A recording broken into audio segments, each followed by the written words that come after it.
Terms and conditions apply. For full details, see unlock.com/legal. Actor portrayal.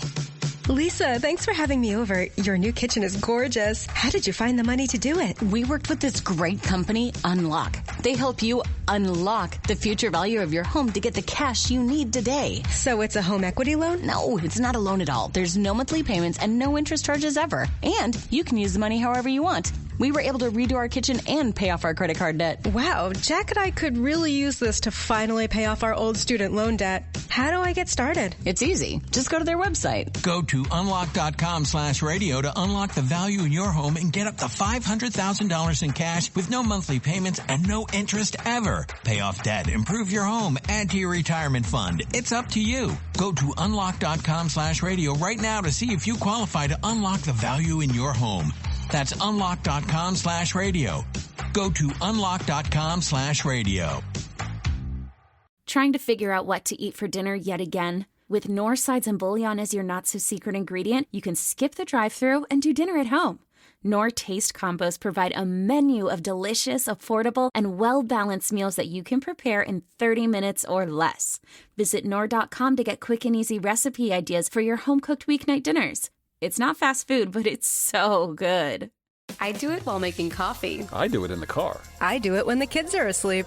What are they all doing? Using Dermaclara's 100% medical-grade silicone patches. Safe, natural, and effective, these patches start showing results in just 20 minutes per use. Jessica saw her fine lines fade in a week, and Megan's stretch marks disappeared within a month. Dermaclara patches are reusable and easy to use. They deliver visible improvements in 30 days with just one ingredient. Visit dermaclara.com today and transform your skin anytime, anywhere. At Shirley Ryan Ability Lab, every journey is unique. From learning to walk again after a spinal cord injury, to learning to speak again after a stroke. But they all have the same destination: ability. Choose the #1 rehabilitation hospital, the one with the most advanced treatments, the brightest experts, and the most referrals for the toughest cases. Choose Shirley Ryan Ability Lab. What's up? It's your boy, The Ted Smith from the Men's Room. And did you know I have a podcast? Well, I do. The Podcast. New episodes uploaded every Wednesday on the Odyssey app.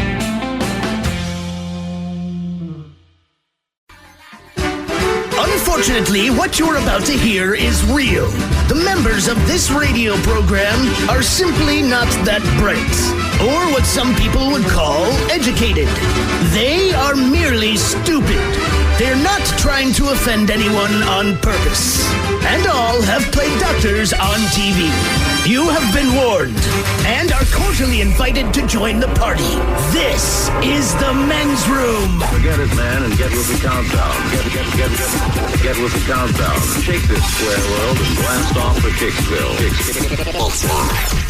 The trippers, the grasshoppers, the hip ones, all gathered in secrecy and flying high as a kite. This is the Men's Room with Miles and Thrill.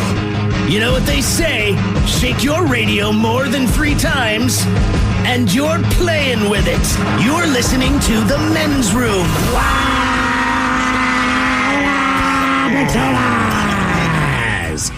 And away we go. Welcome to season 19, episode number 4152. Along with Steve the Thrill Hill, the Ted Smith, and Mike Hawk. Montgomery! And you are the Men's Room.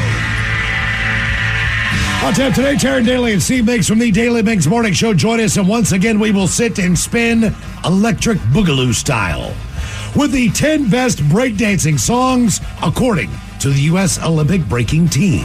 Of course, we will play Profile This. Plus headlines, Men's Room shout of the day, fundable listener emails, and everyone's favorite TV time with Tate. Click, clack. All right, here we go. Florida woman has a big bag of drugs in her car and hides it in an unusual place. Meanwhile, a Florida woman is hanging pictures and now involved in a child abuse case. Guitar Center shocked one musician enjoyed doing some drugs. Pennsylvania man on motorcycle gives his pit bull a hug. And a man breaks a record walking on his hands while pulling 3 airplanes. That is all coming on today's very special episode of The Men's Room. And now, here's the question. Hola, bitches. Good day to you and yours. All right, on yesterday's award-winning show, our very own Mike Hawk brought us the story of a Florida man. Yeah! It was in a motorcycle accident that put him in a coma for 244 days, or around 8 months. He was even brain dead at one point, and doctors wanted to harvest his organs, but miraculously, the guy woke up from his coma and spent the next few years learning to walk again. But the universe, you see, has its own sense of humor, so after all those years of effort relearning how to walk, he was hit and killed by a vehicle while he was out walking. Go figure. But you see, sometimes you're having or expect to have an ordinary day, but for better or worse, the day has other plans for you. A classic car owner, he took his beloved vehicle to a boat ramp for a photo shoot. And he is not nearly the first person or car enthusiast to set up a waterside photo shoot, but he's one of the few who forgot to put on the parking brake, allowing the car to roll into the drink and become completely submerged. But look, it could always be worse. An ice cream truck driver at a festival. He parked on top of a hill and forgot to engage the handbrake. Yeah, the truck plowed into 29 kids. Now, they all survived, but they were injured. But in another extreme example of an ordinary day gone wrong, an experienced skydiver with over 800 jumps under his belt, he fell to his death after he forgot to put on his parachute before jumping. And I think we can all agree that the parachute is the most critical component of a successful skydive. And look, we have more stories. A woman's car getting trashed by a wild turkey. A man who lost his left eye as a direct result of swatting a fly. And on it goes. But look, it's not always a negative thing. Sometimes your wife nags you to stop by the grocery store before you come home because you got the wrong milk. You go in, you buy a lotto ticket. Yeah, and you win $2 million.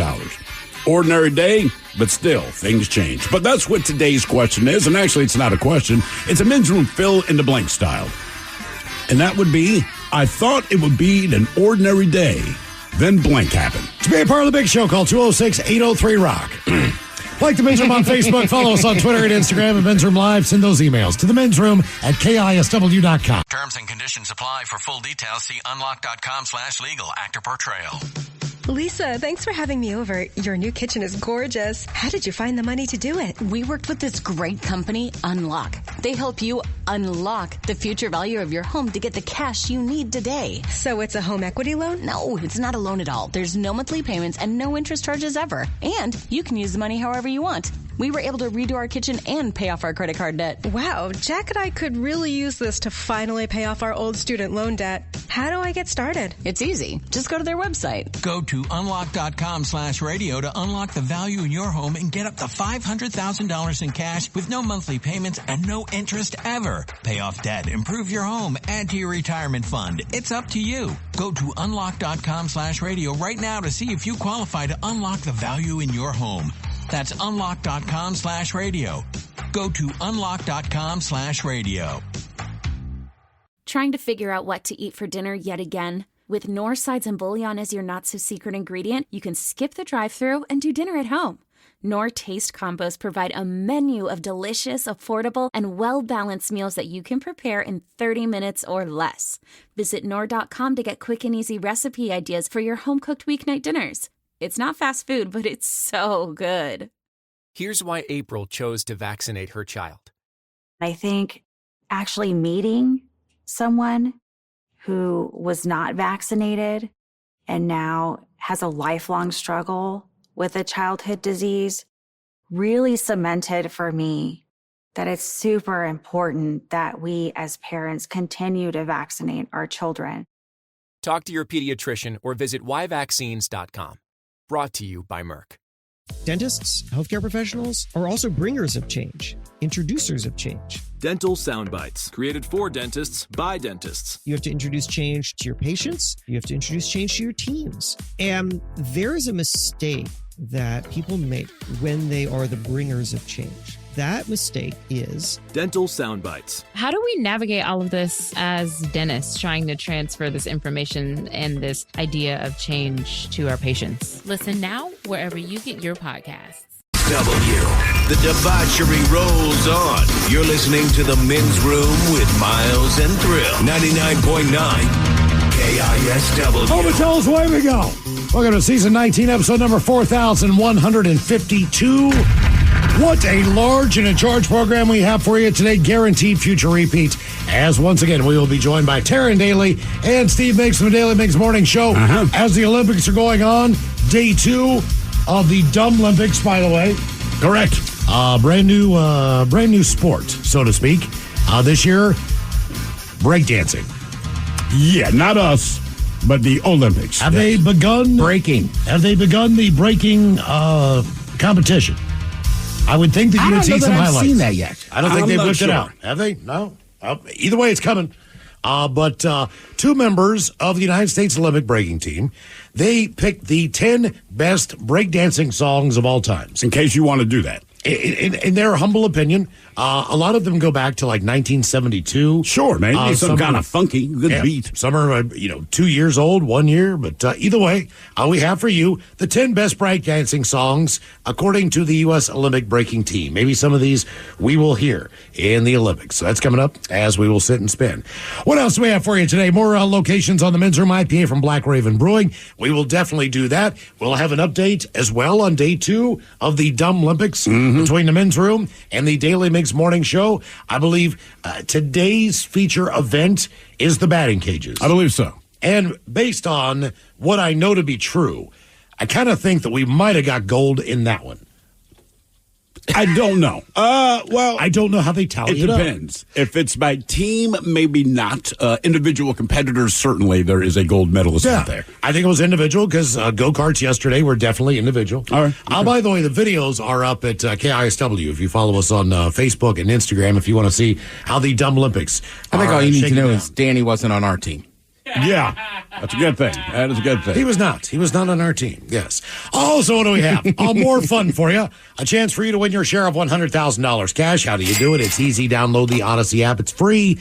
You create an account. You log in. You listen to the show. You listen for 1 hour. Your chance to enter to win $100,000. A share of that money could come your way. So be sure to download the app, create the account, log in, listen for an hour, and away you go. You can do that every single day throughout the month. So a chance to win some money there. And today on the question, I thought it would be an ordinary day, then blank happened. And we start with a story that kind of took the internet by storm, so to speak, last week. You more than likely have seen the video in your feed numerous times as 2 occupants of a fishing vessel are safe after a whale surfaced under their boats, capsizing it off of the New Hampshire shore. This happened 1 week ago. Now, according to the U.S. Coast Guard, the incident occurred near Odenor State Park. The Coast Guard posted on X they'd received a Mayday call stating that a 23-foot center console boat had turned over because of a whale breach. The occupants were ejected from the vessel as the boat capsized, according to the Coast Guard, adding that an urgent marine information broadcast was issued at the Coast Guard station Portsmouth Harbor. A Good Samaritan recovered both individuals from the water. No injuries were reported. The Good Samaritans were 2 teens who were just fishing nearby. And they also videoed this. Yeah. One of them tells the station the experience was unreal and that he plans to always wear a life jacket from here on out. Bless you, Mike. One of the fishermen on the capsized boats notes of whales. This is their home. This is their ocean. You don't say. We are in their way. The boat crew from the station Portsmouth reported that the whale appeared not to be injured, and the incident was reported to the Center of Coastal Studies and the Marine Animal Hotline and all the things. The vessel has also been salvaged, but no word on yet whether it's repairable. Now, look, I don't think the whale was injured, but as we say in sports, there's a difference between an injury and being hurt. All right, how many times, Ted, each one of us walked into this studio, just swung our hand wrong, and ended up punching the metal handle on the door? All right. So I feel like the whale, while it's not injured, certainly when he goes to find his whale buddies, he has a... Yeah, I think for the whale, that's like that I don't care who you are. Shin. Yeah, man. Or stubbing your toe, He at least went underwater. Oh, God damn it! Right. And he's fine after that, but that had to hurt a little bit. I hope there was another whale down there that was like, I told you, dude. I told you, you clumsy dumbass. We've seen a couple of these breaches happen with people who are out paddleboarding. Yeah. But I've never seen one where the boat was actually capsized and the whale did land, for the most part, on, like the back of the boat. The stern of the boat, and basically just kind of rolled the damn thing. And it went over, and they flipped out, got thrown out of the boat. And it was a humpback, right? Yeah. mean, that's a massive whale. Right. Whales are big anyway. This is a big whale. Yeah. Jumped out, landed, and like you said, man, it's like when a skateboarder kicks the board back up to themselves. Basically, it's that. Hits the back of the boat, that thing goes up, and then it is down. And it did not take long for this boat to go down. Whales, as we know, are one of the most intelligent animals on the planet. You've seen videos of them going by a boat, putting up a fin, flapping their fin to say hi, or whatever communication they're doing. They might be flipping us off, bro. We always put this positive spin. It might be like, F you. They communicate from hundreds of miles away. We know how intelligent these animals are. And they know exactly what's going on in their surroundings in the water around them. Sure. I mean, everything from, guarding humans. You've heard those stories before. From sharks, like porpoises do. But you can still slip up, man. That's what I'm saying. I've tripped walking down the street. I've walked for, presumably, 53 of my 55 years on this planet. I will catch my toe on my own coffee table. I designed my own home. I know I have tripped walking down the sidewalk in spite of walking the same street. And I get the feel. We had the thing where we said not all beavers can be good at felling trees. And then we Googled it. Correct. A lot of them aren't. I'm saying this way. Well, you've seen a lot of pictures of a beaver underneath a tree. Yeah. Yeah. Crushed. Dead. Yeah. I'm with Thrill. It's a smart animal, but people make mistakes. I understand that. What I'm saying is that thing dives deep because it's going to breach. It's going to shoot up as fast as it can, right? It's going to catch a little air. Fun times playing around. Now, when he's up in the air and he looks down and he realizes there's a boat underneath him, does he go, oh, S? Yes. And when he hits that boat, when he goes in the water, he's like, oh, my bad. My bad, man. Like, I don't think it's he my sees bad. the bodies get thrown in the water. He sees the boat overturned. Does he go, I shouldn't have done that? No, I just think it hurts. You don't think he cares? I think he cares. Like, I don't mean for that to happen. But again, this is the equivalent of me. I'm in a crowded bar. You're at one of those elevated two tops. You and Ted are hanging out. I'm just going to the bathroom. For whatever reason, I hip check your table. I spill both of your drinks. What would you say? I feel bad, but here's the truth. My hip hurts more than my concern for your drink. So still, sorry, fellas. Sorry, man. Plus, to a humpback, we're so tiny. Like, I don't know. Maybe he just doesn't care at all. Yep. Probably not. Well, right? I mean, like, I don't know. If I tripped and fell on some ants, I'm not going to be like, oh, I hope the ants are okay. Well, yeah, that's a good point. Now, you brought up the lottery, and this is one of those weird things as far as just, okay, look. If you play a lotto, if you play a state lotto, a Powerball, a Mega Millions jackpot, whether you just take the numbers or if you're playing a state lottery, sometimes you will put your own numbers in and subscribe to those numbers, or you'll play the same numbers every day based on birthdays, special numbers, whatever you've got. Now, every once in a while, you hear a story of one of those hitting, but the story is consistent. I played these numbers for 25, 30 years. They are my lucky numbers, and they hit today. If luck happens every 25 or 30 years, yes. That is correct. Now, with these scratch-off crap stories that you get where they win. Right. Okay, it's always like, well, I needed to run out and buy tampons for my daughter, but I needed they never to went stop there to buy because I was going to get a root beer, and then I just decided to play a game I've never played before, scratch-off, and now I'm $2 million richer. That's what pisses me off. It's always the people who don't play the scratch-offs who just randomly are in this Wawa at 1 o'clock in the morning because they want a hot dog and go like, I'll take one of those. Yeah. Those are the people that win this damn stuff. But scratch-offs are completely random. I know that. Like, somehow your percentages have to go up eventually if you play the same numbers all the time. But like with scratch-offs, it's completely random. It absolutely is. Yeah. I think that's why it's more fun. Because in theory, it's more random, but I think it's also more finite. Because these games, it's not just a big group of numbers. It's, hey, you scratch this thing and it says something physically underneath, all right? So in 30 miles, you should be doing a lot better. Because you keep buying them. That is correct. And it's like, look, there's a limited number of things that can happen. But instead, my ass would go in there, buy one $5 ticket and be like, Miles, I just won $1 million. Yes. Now we stay in New England and another animal story. A Massachusetts woman. Just real quick. Talking about the whale hitting the boat. What do we think the whale thinks? Is it more like my ribs hurt? Is it I feel bad for the people? Someone kind of ties it in to the show. It says, I think the whale hitting the boat would be like running over a thing of bunnies. You feel bad, but there's nothing you can do about it. They didn't kill the people in the boat. I killed all the boats. He did not. Sure. You should have seen that family of quail go off in a poof of smoke. When I rode up, that was worse because I could see the remnants of the bunnies, and I had to actually get under there and take them out from underneath the lawnmower. Yeah. And take the pieces out piece by piece. That was kind of disturbing. But man, that poof of, I don't know, that big pink poof that went up when I hit that family of quails. A whole family. Yeah. They're all gone. They're absolutely all gone. It was like I could not believe the mom took a left and put them all in the middle of the highway. If it wasn't me, it was going to be somebody else. Sure. Okay. If that's what you got to tell yourself. Look, right. The mom's at fault. Could have happened to anybody. Anybody else would have done it if it wasn't me. I had an 18-wheeler on my left. It looked like cotton candy to me. I took one for the team. No, we get it, man. I looked at, I have a white car, so of course I pull over and look at my front of my car, and it's completely pink. Because red and white make pink. Yes, there you go. The whole family was gone. Man. A Massachusetts woman was a victim of an automobile vandalism earlier this month when her Audi convertible suffered severe scratches to its driver's side door and body. Alicia Mastriani, who lives in the Brighton neighborhood of Boston, was leaving for her shift at Boston's Children's Hospital when she discovered the damage. Thankfully, a bystander left a note to inform her of what had transpired.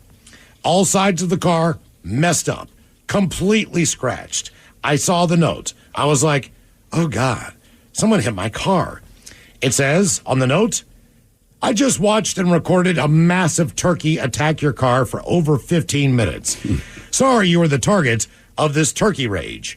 Oh, my gosh, it was just so beat up, she said. Then she reached out to the person who left the note and was able to get video footage of the attack. In addition to having proof for her insurance company, which will cover the damage, she also uploaded that clip to TikTok, where it has amassed nearly 7 million views. According to WBZ News. Have you seen it, Ted? I have not watched it yet. All right, this turkey does not like this car. Turkey attacks in the area are becoming more common, with similar attacks occurring in nearby Cambridge and Dedham. Turkeys sometimes attack shiny objects when they see their own reflection. The Massachusetts Division of Fishery and Wildlife advises against feeding wild turkeys to prevent mean behavior. But this was not the case. No one was feeding the turkey. It just either caught its reflection in this car or did not like the car. Either way, attacked the car. What do turkeys eat, anyway? If I were going to feed a turkey, like, would it eat a Cheeto if I got a bag of Cheetos? Oh, I guess so, yes. They just kind of eat whatever you're going to give them. I don't think anything is turning down a Cheeto. Okay. No, I just don't. I mean, like, what animal My dog eats Cheetos. Squirrels will eat Cheetos. Look, I have handed broccoli to my dogs. They won't eat it. No, because it's broccoli. They're not stupid. If I have a Cheeto, they're going to eat it. I'm just saying in the animal kingdom. So just because it's a Cheeto, the turkey will eat it? Yes. Okay, that's fair. A bird is going to eat the Cheeto. It should. It's not going to eat the broccoli. But it'll eat the Cheeto. It will eat the Cheeto. Fish, if you throw a Cheeto in water, if you have a goldfish, try it at home. Gold on gold. I'm telling you right now, the fish will nibble at the Cheeto. I would. A snake would eat a Cheeto. You think a snake would eat a Cheeto? Or a Cheez-It. Either one.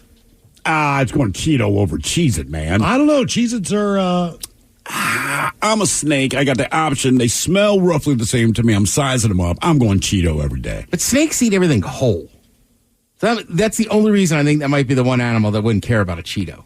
Really? Yeah. What if it's a big cheesy poof? Because it's fatter. I don't feel like they taste stuff. And it seems like they like to eat things live. All right. Put googly eyes on it. Maybe it'll snatch it up. I think maybe this turkey just seems like he's just picking on the nicest car on the street. Yeah. Might as well get rid of all the weird animal stories for the day. Yet again, the orcas have come for a yacht. This time it was a $128,000 vessel in the Strait of Gibraltar carrying British yachtsman Robert Powell. How do you become a yachtsman? I don't know. You got to drive a yacht. You have a boat? Well, yeah. So if I get a boat, I'm already a yachtsman? If it's a yacht. I mean, I would start with, yeah. You got to make sure you have a yacht. All right. But that's all it takes. Once I buy it, I'm a yachtsman. You're a yachtsman. All right. 59 years old, celebrating his birthday. I mean, if you have a sailboat, you're a sailor. That's a strong point. All right. Okay, fair enough. The attack came less than a day into what was supposed to be a 10-day trip from Portugal to Greece. Recent thinking on the phenomenon of killer whale sinking boats indicates it may be a game for the animals. To me, they were not playing at all, he says. They knew exactly what they were doing. That's what a game is. They knew the weak points on the boat. They knew how to sink it. That is a game. That's exactly what a game is. I don't think what is this quote? I don't think it was a game. It's a great. You're not an orca. Right. For them, they probably find it hilarious. They know the weaknesses. That's what they target. They chose to do. Like, that's what doesn't mean you're good at it, but, like, I understand how to play football. Yes. I don't throw the ball behind me. It's a game. The Bonhomme William was 2 miles off the coast of Spain when the whale started attacking. The crew radioed for help right away. It took 2 hours for help to arrive, during which time the pod of 5 orcas circled and rammed the 39-foot vessel for an hour and a half. The hull buckled and split. Water rushed into the yacht's main living area. The vessel went completely under just minutes after a Spanish salvage vessel arrived, and the crew helped those on board to abandon ship. Al and the crew are all safe. However, the boat is a complete loss. If you are a true yachtsman, would you sail your yacht out of the Strait of Gibraltar? Knowing that in that specific spot, the orcas are going after them. They've taken out 250 different vessels in the last 4 years. They've actually sank 5, heavily damaged 60, meaning they had to be replaced. So at least 185 that they still attacked. Like, not there. Take your boat somewhere else. How big of a boat do you need?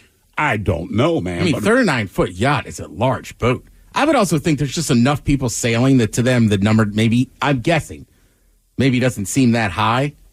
Like you said, a shark attack on the beach. Right. 10 million people go a year. With you, it doesn't make sense to keep going there, but But it's the only area in the world where they're doing that. So I'm just thinking, if I'm a yachtsman, let's set sail from somewhere else. This is an issue. By the way, some people have commented on the Cheeto and the snake. No one thinks that a snake would eat a Cheeto. Not one person. What? There's no effing way a snake is eating a Cheeto. Snakes have thermal vision. They wouldn't even see the Cheeto. They would smell the Cheeto. I guarantee you a ball python would not eat a Cheeto. They're very specific. Oh, come on. You got a ball python at home. Throw a Cheeto in there. Whoever has I'm just curious. I don't care if it's a gerbil, hamster, if it's a goldfish, if it's your pet parrot, the dog you already know. Cheeto. Cat. Give them a Cheeto. See if they eat it. Please let us know. Okay, you got a Cheeto. You got a bag of Cheetos. I got a bag of Cheetos in my desk. Let's take one Cheeto outside.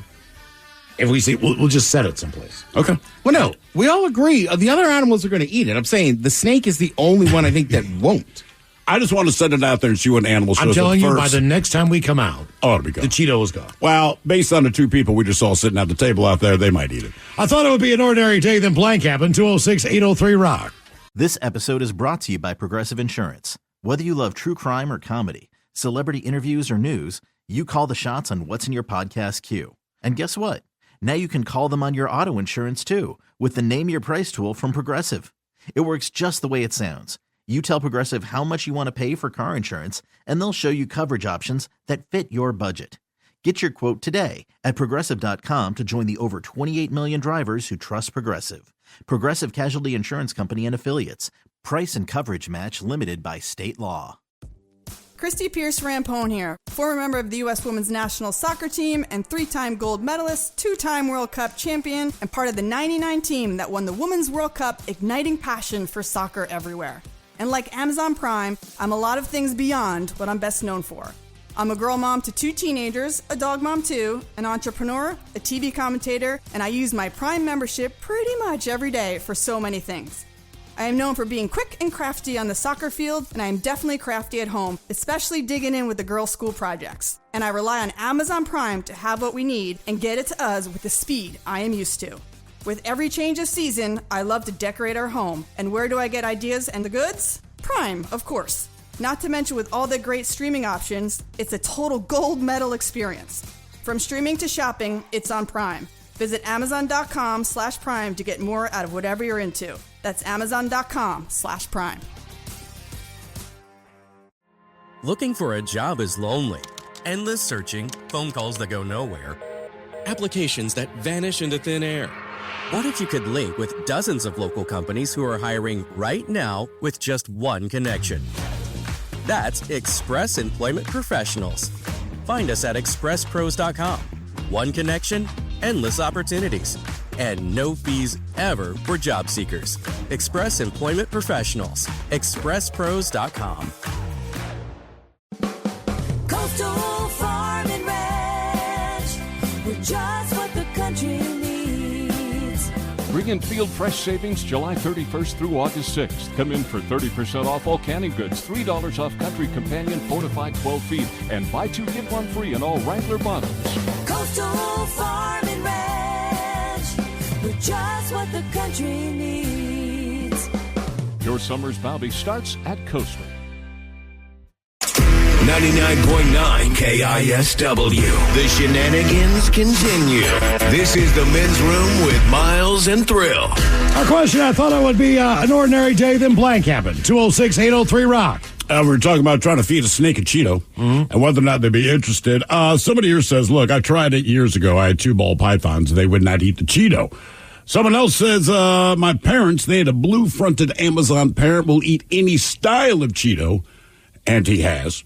And someone else says that reptiles, they cannot process dairy products, but this particular person, nor am I, is certain whether or not Cheetos have any real cheese. I was going to say that's a dairy product? Maybe. Then someone else says, what was it? I have 3 snakes on a dump a bag of Cheetos in each one. All right.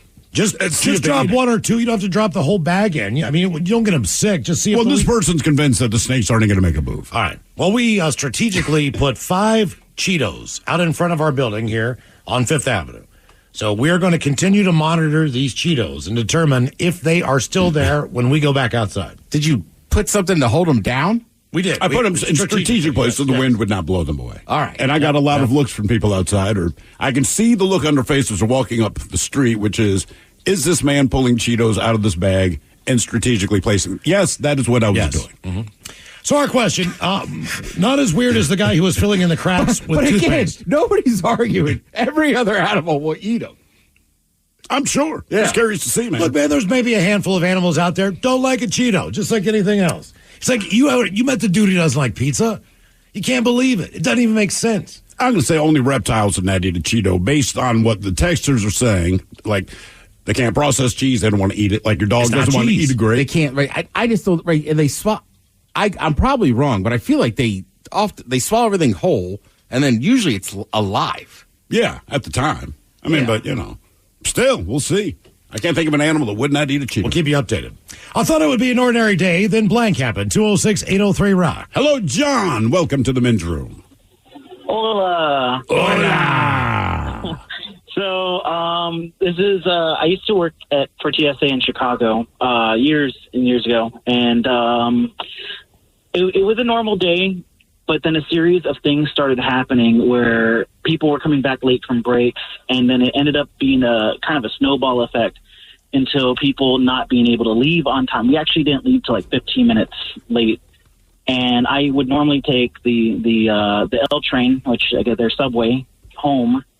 And I had literally missed my train by like a minute. Like I saw it pull out of the station. So I catch the next train. And we get to downtown. And then all of a sudden they tell us it's going to be an hour wait. The train in front of us, there's something going on. And by the time I got home, it was actually like 2.5 hours later. My crazy ex at the time, he was throwing a huge fit. He thought I was doing something crazy. And it was like, oh, you got home 2 hours late. What did he think you were doing? You get home 2 hours late, but what did he think you were doing in those 2.5 hours? He honestly thought I was seeing somebody for 2 hours. Never call that a quick one. You've been dating. He knows you're 5 minutes and good. Right. Yeah. Well, I turned on the news that night because, they have reruns of it later in the evening. And it turns out that train in front of me, there was an argument in the station.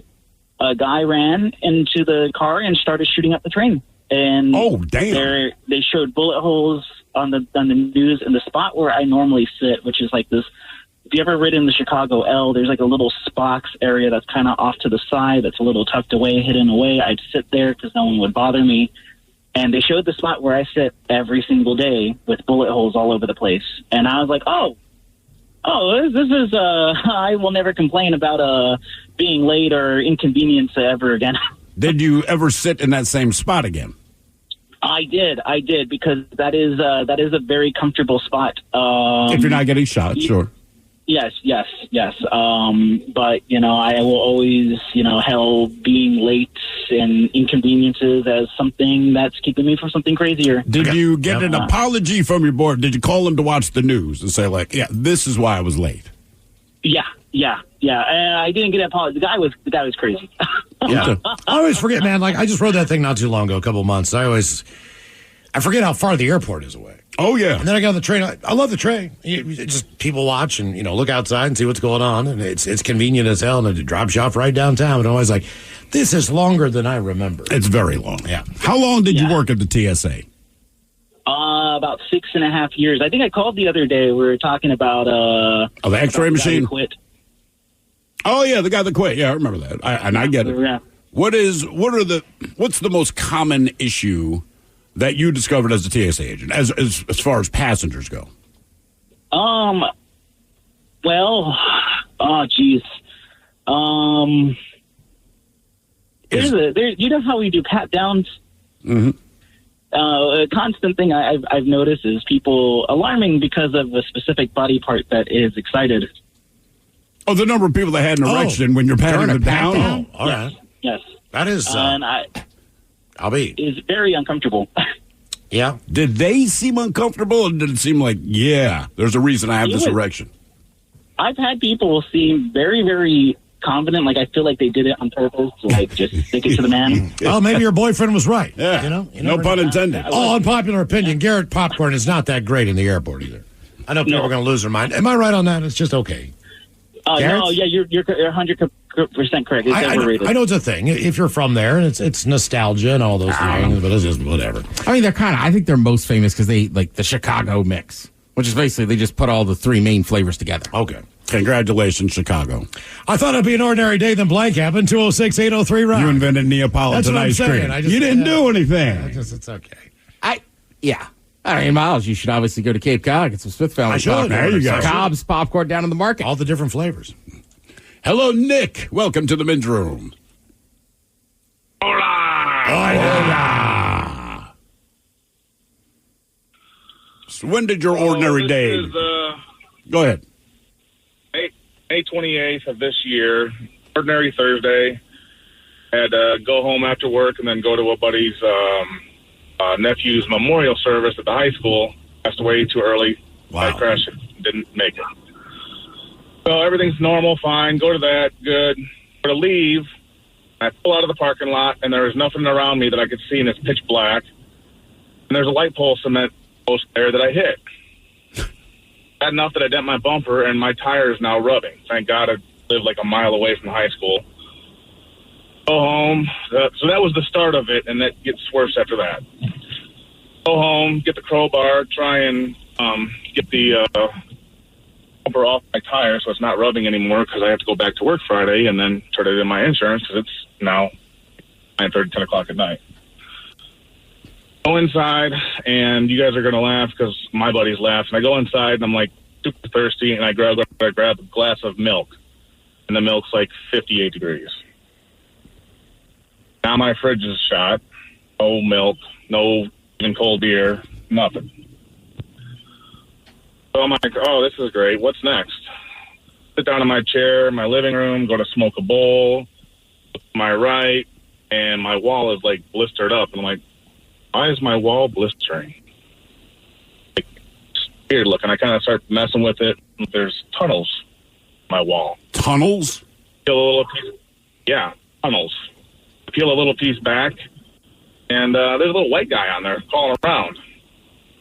Get a little video of it and show some friends the next day, and like, those are termites. Aha. Oh, okay. So, yeah, that was really bad Thursday. You're okay. All right.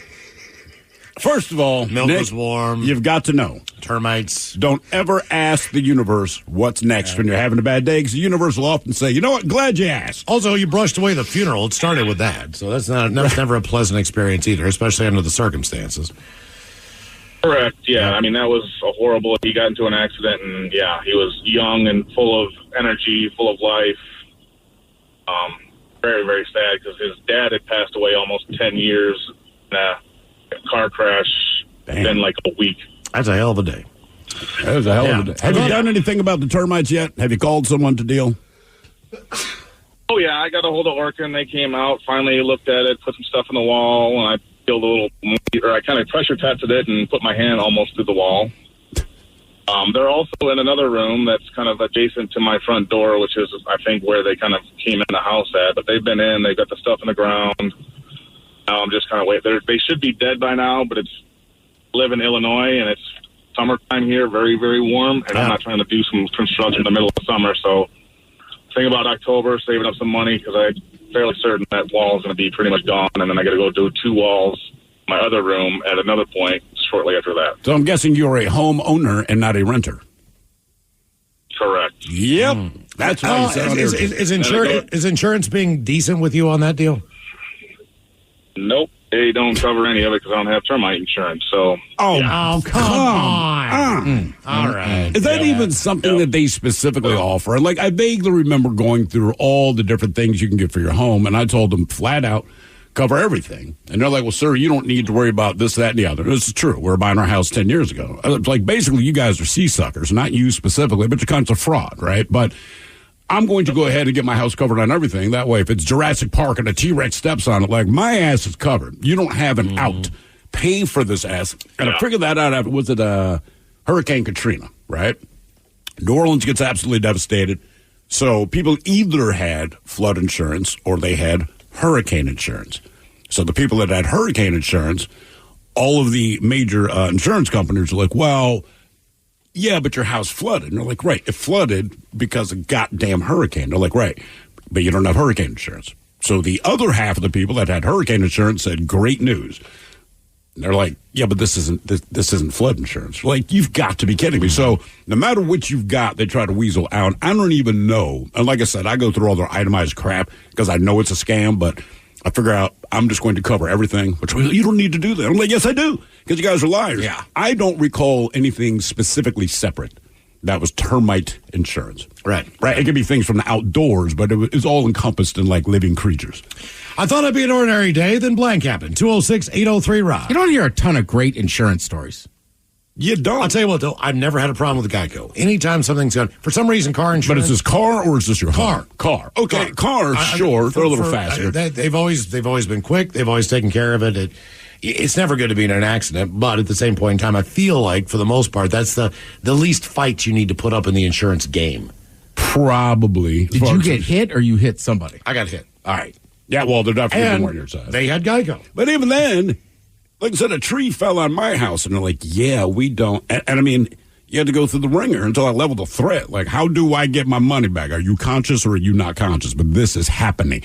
Hey, we got it figured out. But it's amazing. Like, I am covered for this. And they're like, are you sure? And I was like, check your records. And I can hear this lady. She's going through her computer. I was like, find something I'm not covered on. I'll wait. Nothing. There's nothing. Give me my goddamn money. I thought it'd be an ordinary day, then blank happened. 206-803-ROCK. Hello, Alan. Welcome to the men's room. Hola. Hola. So, funny enough that you're asking this question because my story literally happened yesterday. Oh, boy. Yeah, I'm just at work, minding my own business. I see customers every now and then, and this guy just walks up to me completely randomly and just goes, hey, you mind telling me why every time I walk in here, you give me this look like I killed your effing grandma? He walked up to you and said this? Yes, like just blatantly. I was like, this is the first time I'm seeing you, dude. And then, yeah, he was just, like, I walked outside, was trying to get away from him, and he pretty much yelled just the entire time, cursing. Tried getting in my face again, and then eventually my coworkers got in the way and was like, okay, you're here, you got what you needed, just leave and never come back. And fortunately, or hopefully, I guess, that'll be the case. And you never saw the guy before? Never seen him before. Do you have resting bitch face? I do. I'm aware of that, but okay. Still. Well, I understand. But did the guy seem crazy, or did he seem legitimately angry at you? I think a little of both, but definitely more psychotic. All right, so you were a little bit worried. Like a little bit. Like I honestly brought a knife with me today just in case. Was this a big guy? No. Then that's got to worry. Like, yeah, and then you really need to worry. Yeah. Yeah. I mean, you'd be worried too. Somebody's that crazy to come back with a gun. Yeah, for real, man. Like, I don't know you. I don't know why this is happening. What did he buy? Like a tarp? Some string? Well, no. Some rope? So I work at a car dealership. So he was literally just coming in to grab license plates.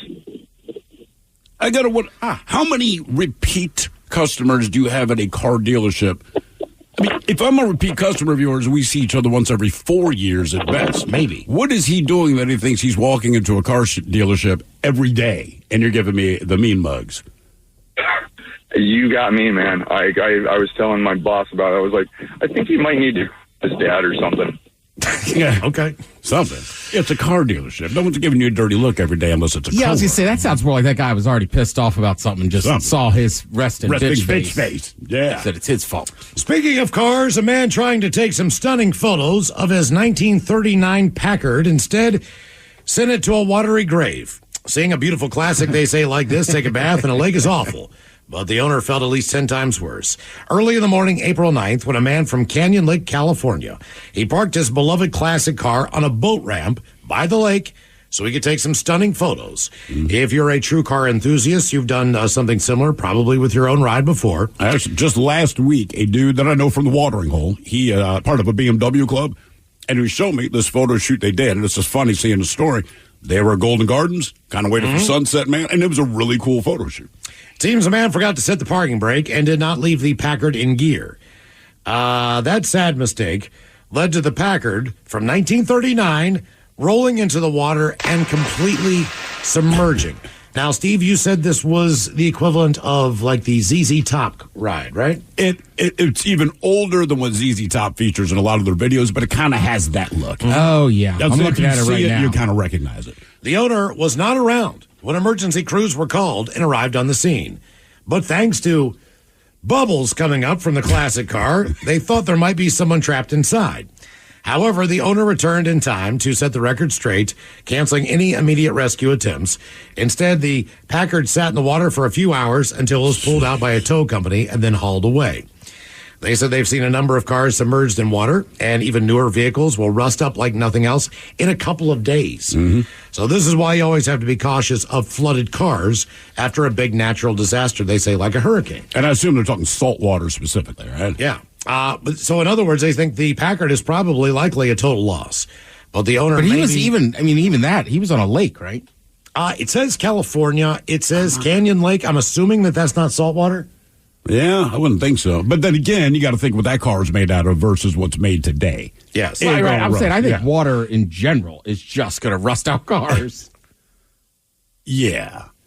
Dude, it's a 1939, and like I believe it was red from the picture I saw, but only saw the very top of it because I ain't quite pulled it out yet. But when I Googled it, I'm like, dude, that's a brilliant-looking car, man. Well, there was a story about the guy who had a $100,000 sports car. Mike brought us to us a couple weeks ago. He took his car to the dealer with an express written kind of contract. It said, look, this car is not allowed to leave the property. It is not allowed to be test driven by anyone. If it needs to be driven, I will come back and take it around the block, blah, blah, blah, blah, blah, blah, blah.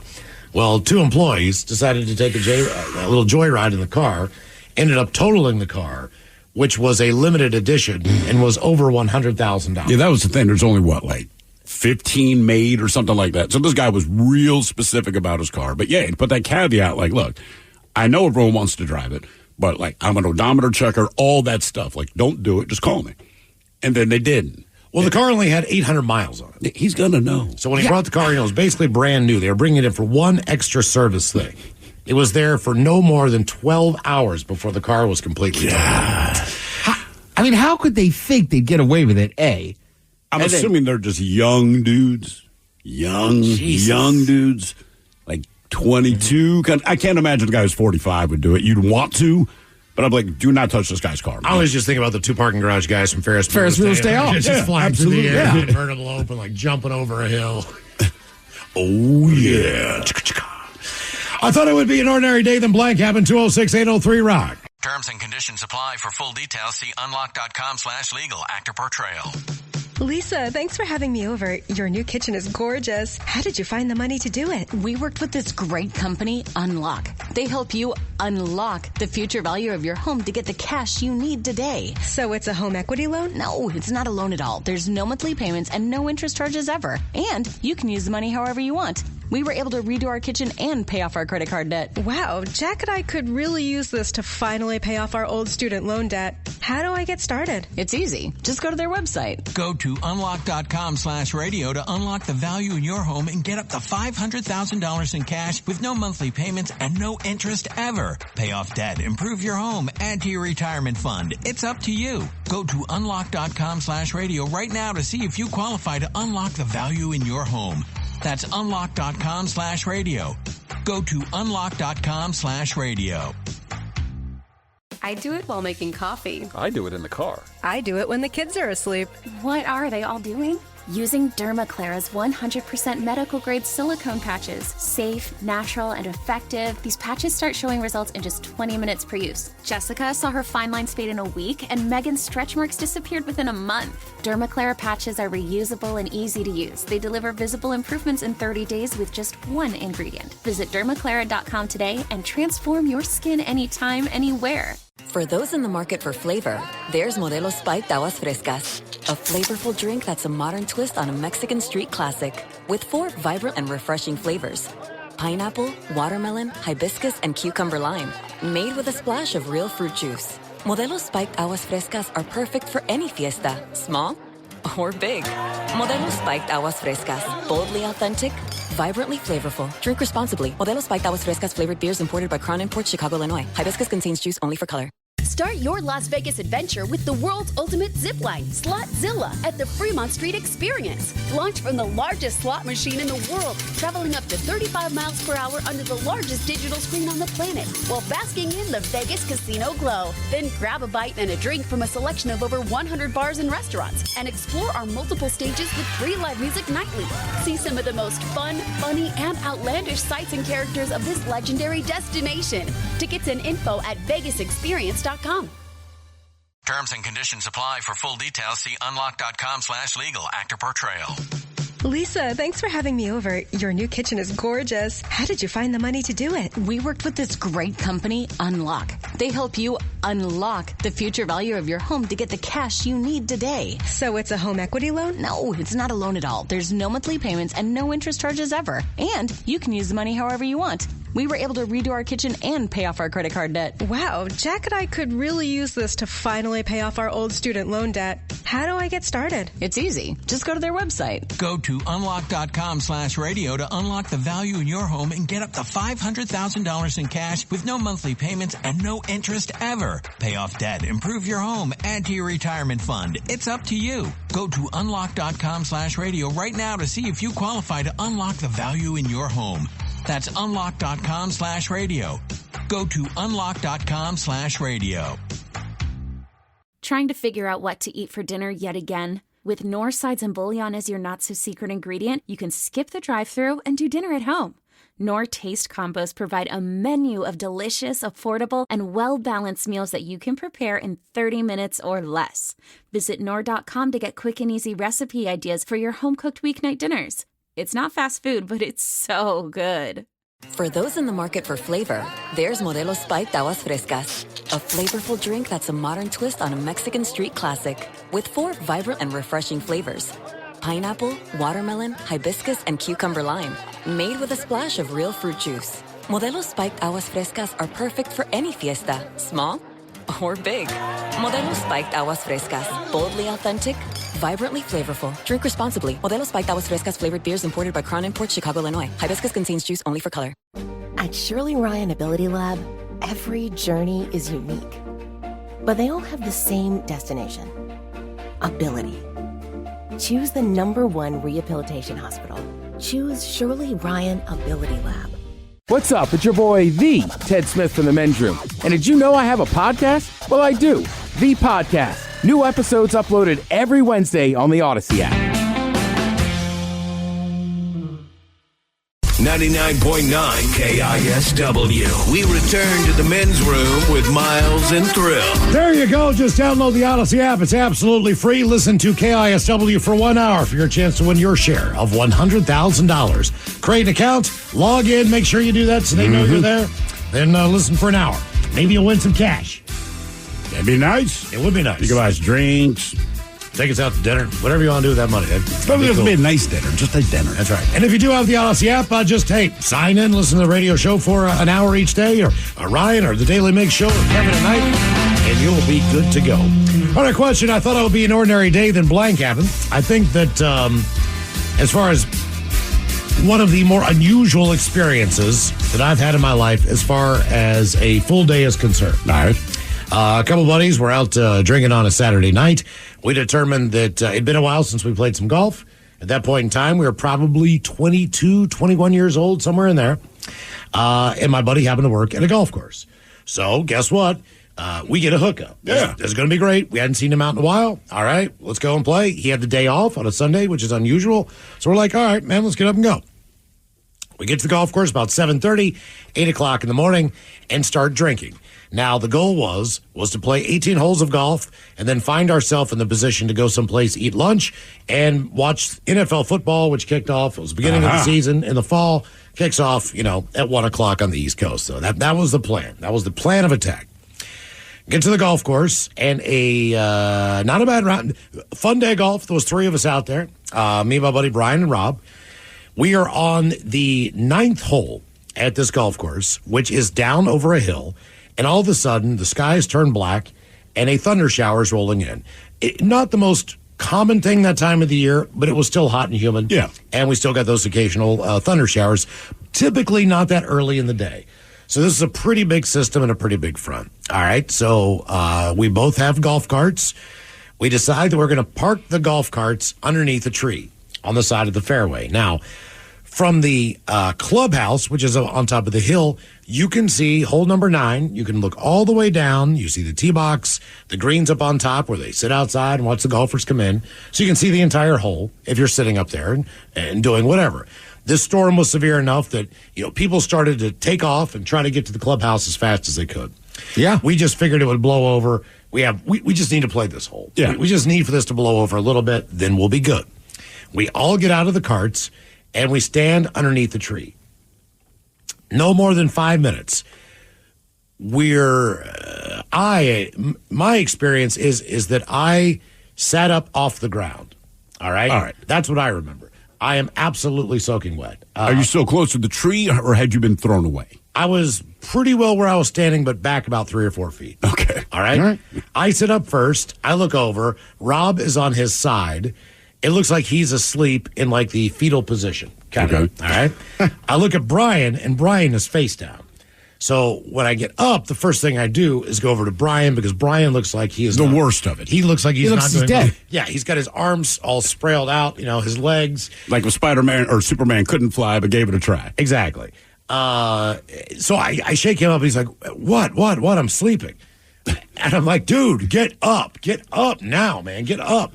So he's like, all right. So he's like, what is going on? And so I'm like, I don't know, man. I don't know. And then I look up, and there are 3 golf carts coming down from the clubhouse. I want to say it was like either the pro or, one of the employees there. Yeah, a groundskeeper. They are racing down the hill in their golf carts to come to get us. Then I go over, and I try to shake Rob up. Now, Rob won't wake up, so it's like, all right, whatever. Yeah, all right, whatever. What are you going to do? Like, he's breathing. He's got a pulse. I checked all those things, checked all his vitals. He's alive. I'm just like, oh, God. And the guys are coming down screaming at us. And first thing, what happened? What happened? Guys, you got hit by lightning. So at that point in time, I look up, and the tree itself is on fire. At that point, one of the branches just crack, boom. I mean, almost hits Rob. And Rob's the one who's still out, right? But you couldn't see the fire because the fire, the fire was in the inside of the tree. I don't know if that makes any sense. Yeah. But it was kind of like coming from the middle of the tree. Right. So when this happens, they're like, you got hit by lightning. And I go, all right. I don't feel like I've been hit by lightning. I'm tingling. I feel numb, but I don't feel like I get hit by lightning. Apparently, Rob was standing on one of the major roots of the tree. Okay. So he took the brunt of this thing. He finally wakes up. We get to the clubhouse. It's like, oh, man, this is crazy stuff.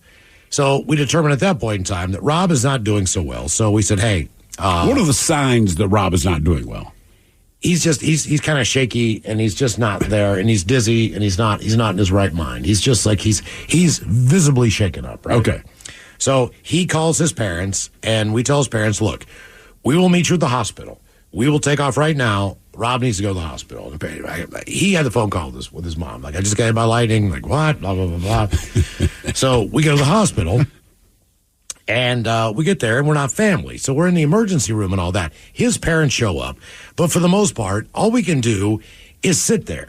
So we sit in the emergency room for about an hour and 15 minutes. The doctor comes out, and he says, hey, we're going to run some more tests. We just want to make sure that he's okay. Yeah. And go through everything. His pulse is fine.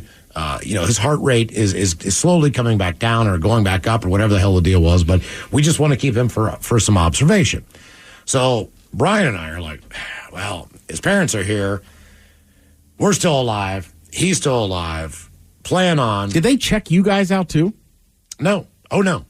No, absolutely. They said, are you okay? Yeah, we're fine, man. Seriously, we are fine. The only thing that Brian had was, at that point in time, and I did not have these because I was not wealthy enough, but Brian had metal spiked golf shoes.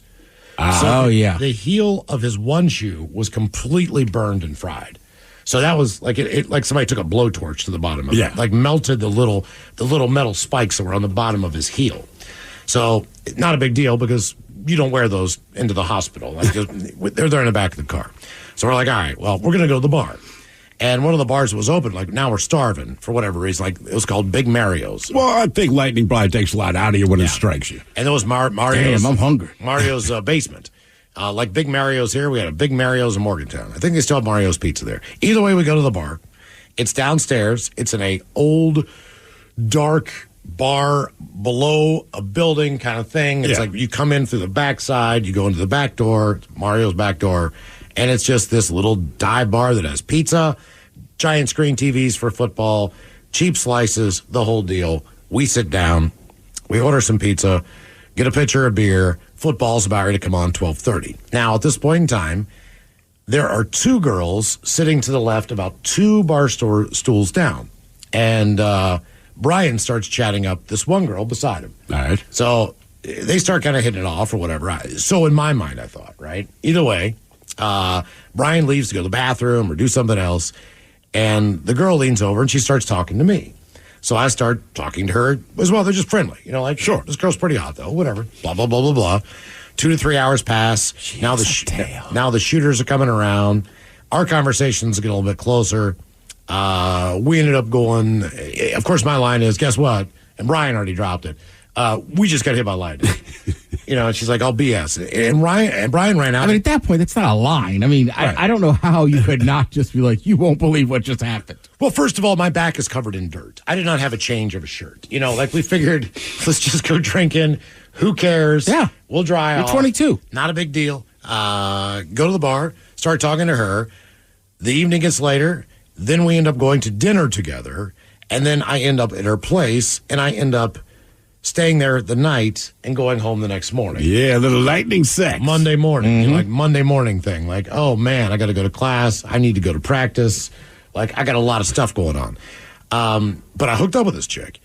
And then I ended up getting married to her. And that marriage lasted for, I don't know, 8, 9 years, whatever. Had 2 kids. Right. Lightning babies. But when I look at the entirety of the day, of all the unlikely things, first of all, I never end up hooking up with someone that quickly within that short of a period of time. I mean, obviously you have your late night one, but not in the middle of the day. Right. That was a weird one. Not only that, but then getting married to this person, having 2 children, and Rob was fine, all things considered. And then on the same day, being hit by lightning on a golf course. And you realize, had you not been struck by lightning, you might not have had your 2 wonderful daughters. That is correct. I mean, think about it. No, I mean, it's just one of those weird things. When you think about like everything in life that you know. How it happened. Right. What random ass thing actually led up to the creation of the son. My kids, who I'm going to see or love. Right. I'm going to see my daughter tomorrow night, and the reason that she's coming to my house is because I got hit by lightning. We got starved. We were going to go to a different bar to get chicken wings. We were like, no, they're open. They're closer. Yeah. Went there, got pizza, had some pitchers of beer, started talking to 2 chicks, hooked up that night. And then, okay, so here's another weird one. All right, and you guys will remember this. So, oh, man. So, okay, you get a divorce is not the greatest thing in the world. Whatever. I mean, obviously, with kids, it sucks and all that stuff. So, but then I meet somebody. It's great. You know what I mean? I'm going to give this another shot. I'm going to maybe get married again, right? So, I'm going to get married again. I'm going to get married in Baltimore. Now, it's a sweltering hot day in Baltimore. And so this is the wedding day. All right. Now, I'm trying to keep my composure and stay relatively calm because in the evening, afternoon, and you guys, I'm pretty sure you'll remember this, I went outside to get a cigarette. And by the way, this is reception time. This is not, the wedding is already, the ceremony is already done. But I step outside and just the most giant thunderstorm that I've seen in a long time is right over top of the hotel. I'm talking about like the arcing lightning that you take pictures of because it's spiders. And Yeah. And I mean, It's a big storm. It was huge. And then it just started dumping rain. And it was exactly the same as the day that I met my first wife. Did that cross your mind Yes, at the time? absolutely it did. But I really could not have that discussion with anybody except for one person who was there, who I knew at the time who was my roommate back there. Sure. My buddy Chad. He was not with us, but he knew the entire story.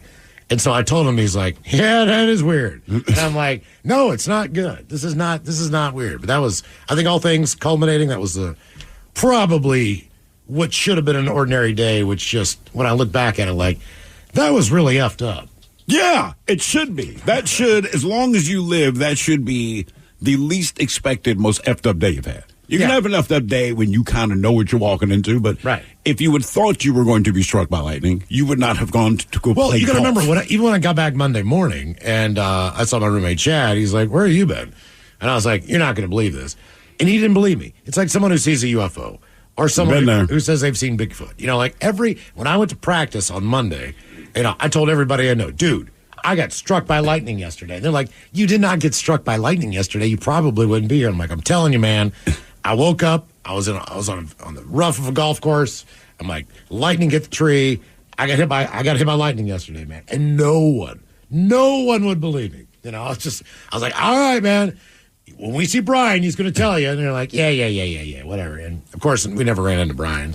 Naturally. Everybody on the team just thought I was lying. I thought it would be an ordinary day than blank happened. 206-803-ROCK. Who would lie about that? I would be more. No, if I knew you at the time, I'd have been more inclined to say, okay, tell me about your day. You explain it. I'd be like, I believe you got struck by lightning. I don't believe that you hooked up with some chick that you met during the day at a bar. That would be, or if you clarified, like the tree we were standing under got hit by lightning. Yeah, they get married. That's right. If you got struck by lightning, you'd be dead. Correct. I just know it. Whatever the force of that strike was enough to temporarily knock me out. Mm-hmm. But no physical damage to me at all. Like I did not have golf shoes on. I had rubber shoes on. That probably really helped. I'm sure. Did you play golf growing up? Both those two had like golf shoes, like cleat golf shoes. But I never had them. Well, there was metal spikes. But I mean, I guess my question always about the story is you played golf growing up. Like you're supposed to go to like a ravine or something. Not under a tree on a golf course. Not when it's like, man, you think your first instinct is to get into a ditch. Yeah. When it is pouring down rain, and those rains That's the last are place you want to be. huge droplets, and it's sideways and everything else, your immediate instinct is just to go to cover. Yeah. I mean, I can't explain it. Yes, you're supposed to. Same with a tornado, same with all those things. Get low. I don't know. I just feel like golf, like they just berate you with it all the time. They do, but in the moment that it's dumping rain, and even me, I would think, okay, they're right, but what are the odds that we're going to get hit by like lightning, Ted? I mean, it's like the shark attack thing. And then, we both get blown the hell away, 20 feet away. Ted, you were right. Ted, but in the moment, I would definitely be like, you know what, Ted, dial it down, buddy. Okay. I'm going to go ahead and play the odds here. That is the first, same hole, I saw a tree just randomly ghost fall into the fairway probably a year before that. Speaking of that, where I took your kid to play golf up at Jackson. Yeah. So I was on the par 3 there last week, and I was on hole number 3. There was 2 dads and 2 kids on the green. Boom! Seriously. Tree falls, just misses the 2 kids. God, man. And I'm just like, how many times am I going to see a tree just fall on a golf course with nothing? All you hear is tick, tick, tick, tick, tick. And I thought like construction was going on or something. Yeah. So, boom! Get up to the green, like have to putt around a tree. That I will say, driving by that those place, kids those flew trees back. Look like they're going to fall over. Yeah, I don't think I've ever seen a tree fall. Period. I've never seen the tree fall because the one that hit our house last year, I did not see it fall. We knew it was going to fall. And I won't go through the whole story, but Seattle City Council, they're not your friends, and no offense to them, they're just not smart people. They're not. Like whatever you do, politics, not that. I'm saying just intellectually, these people are very, very stupid, and that ends up becoming a liability for us normal people that want to protect our family. You know, again, this tree is at a 30-degree angle, and it's like 75 feet tall. We knew it was going to fall. You just don't think it's going to be on any specific day. But it was a Friday, and we had a really nice day, too, man. It was late May or late April, one of the two, but the weather was unusually warm, not a cloud in the sky. It's like, F yeah, man, and the weekend's coming up, so because of the way they're doing the light rail, normally when we take our exit, you do a sharp right, and you pull into our driveway a couple feet down the road. Well, now we have to go around the block. Not that this is the greatest inconvenience, but you just can't make the right, all right? So I get to the exit. My wife glances over and just sees a bunch of fire trucks and police cars. And she's like, oh, my God, there's something at the house. And just like I was saying to you, Ted, about I'll take my chances under the tree, I was like, babe, don't worry about it, man. There's a lot of effed up stuff happens in this neighborhood. It ain't us, whatever it is. So we go around the block. We pull up, and there they are blocking our driveway. And I'm like, you've got to be kidding me. So now I assume it's got to be the neighbor or it's got to be my other neighbor. But we can't get up the driveway, so I get out of the car. It's like, what the F? And there's a cop, gets this big smile on his face, and just thumbs over his shoulder. Somehow I missed the tree laying in the yard. He goes, that's what the F. I'm like, Jesus Christ. The tree, it's one thing to look up and see it. It's another thing when it's now laying on the ground. You see how big it is. And you see how big, massive. And how big the branches are. And luckily, this thing had such massive branches on the bottom, it would have done more damage, but it's kind of like when you drop to do push-ups. So these two big-ass branches are kind of propping it up. You wouldn't want to walk under there, but we had a pergola in the backyard, which on the weekend, if it's nice, that is where I hang. It was obliterated. The fence is gone. The root system of this tree, it was unreal. It had to be 24 feet around, but it wasn't very deep. So when it came up, right, there's just this massive root system in my neighbor's driveway. My other neighbor, he was a bitch, so I don't care, but her roof was entirely smashed up and all this, but our backyard completely trashed. And I'm like, I cannot believe this is happening, because when you realize just the magnitude of the size of this tree, the cleanup is going to be the worst part of it. Right. Yeah. Well, and it was. The frustration was just like that, there's been a couple of times in my life where something happened to me and I told somebody they didn't believe me. Yeah. So it's almost like when a mutual friend of ours decided after his wife found his cocaine, Viagra, and weed in his glove compartment to call my wife and say that he was holding that for me. Because that's what people do with their drugs. And the fact that she would not believe me no matter what. Like, that was another frustrating one. And the other one wasn't too frustrating, but it was when the dog was on the bus. So I took it. When I came in that day, I'm like, you are not going to believe this. You are not going to believe what happened to me today. I ran down to Hair Club's office. Like, dude, I swear to God. Yeah. He's like, yeah. Get out of my office. And I'm like, I swear to God, the dog got on the bus by itself and got off at the frickin' dog park. And I told everybody that. And they're like, yeah, Miles, just go in there and do your job. Okay. And I'm like, I swear to frickin' God. And then you almost got credit for the story. Almost. But you were Mike Montgomery. That's because the DJ. The reporter for Como went and actually got the story. Right. So, by listening to the show. But it validated it. I was like, I told you. I told you that thing was What's right. the dog's name? Eclipse, yeah. Yeah. He sat right beside me. I'm like, where's the owner of this dog? There's no owner of the dog. Name one. Yeah, I had the only seat beside me open. That dog walked up and down the bus to find the seat, jumped up just so he could look out the window. Just so he knew when the stop was. He just needed to see out the window. Here's my question. Did the dog have to pay fare? And if not, why not? Because the dog took up a seat. But after that, they gave the dog an Orca card. You've got to be kidding. No, he had an Orca card around his So let that be a lesson. Walk onto the bus and demand to sit for free. They'll hook you up. I thought it would be an ordinary day, then blank happened. 206-803-ROCK. Terms and conditions apply. For full details, see unlock.com/legal. Actor portrayal. Lisa, thanks for having me over. Your new kitchen is gorgeous. How did you find the money to do it? We worked with this great company, Unlock. They help you unlock the future value of your home to get the cash you need today. So it's a home equity loan? No, it's not a loan at all. There's no monthly payments and no interest charges ever. And you can use the money however you want. We were able to redo our kitchen and pay off our credit card debt. Wow, Jack and I could really use this to finally pay off our old student loan debt. How do I get started? It's easy. Just go to their website. Go to unlock.com/radio to unlock the value in your home and get up to $500,000 in cash with no monthly payments and no interest ever. Pay off debt, improve your home, add to your retirement fund. It's up to you. Go to unlock.com/radio right now to see if you qualify to unlock the value in your home. That's unlock.com/radio. Go to unlock.com/radio. Trying to figure out what to eat for dinner yet again? With Knorr sides and bouillon as your not-so-secret ingredient, you can skip the drive-thru and do dinner at home. Knorr Taste Combos provide a menu of delicious, affordable, and well-balanced meals that you can prepare in 30 minutes or less. Visit Knorr.com to get quick and easy recipe ideas for your home-cooked weeknight dinners. It's not fast food, but it's so good. Christy Pierce Rampone here, former member of the U.S. Women's National Soccer Team, 3-time gold medalist, 2-time World Cup champion, and part of the 99 team that won the Women's World Cup, igniting passion for soccer everywhere. I'm mom to 2 teenage girls, and quality time together is prime time. We love to cook, and I have an obsession, a healthy one of course, with cooking utensils. Where do I turn? Amazon Prime, to get them fast. And when they arrive, where do I turn? To Prime, to stream the best cooking shows.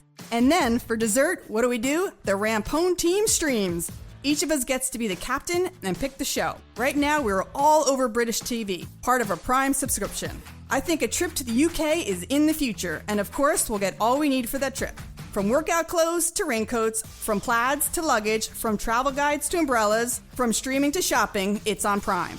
Visit Amazon.com/Prime to get more out of whatever you're into. That's Amazon.com/Prime.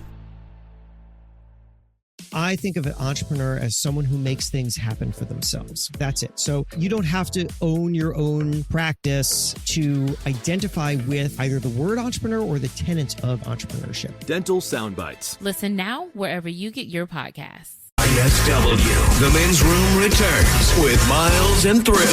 Sarah Daly, Steve Mix, the Daily Mix Morning Show on the way. We will sit and spin. We've got the 10 best breakdancing songs according to the U.S. Olympic breaking team. But you already know them.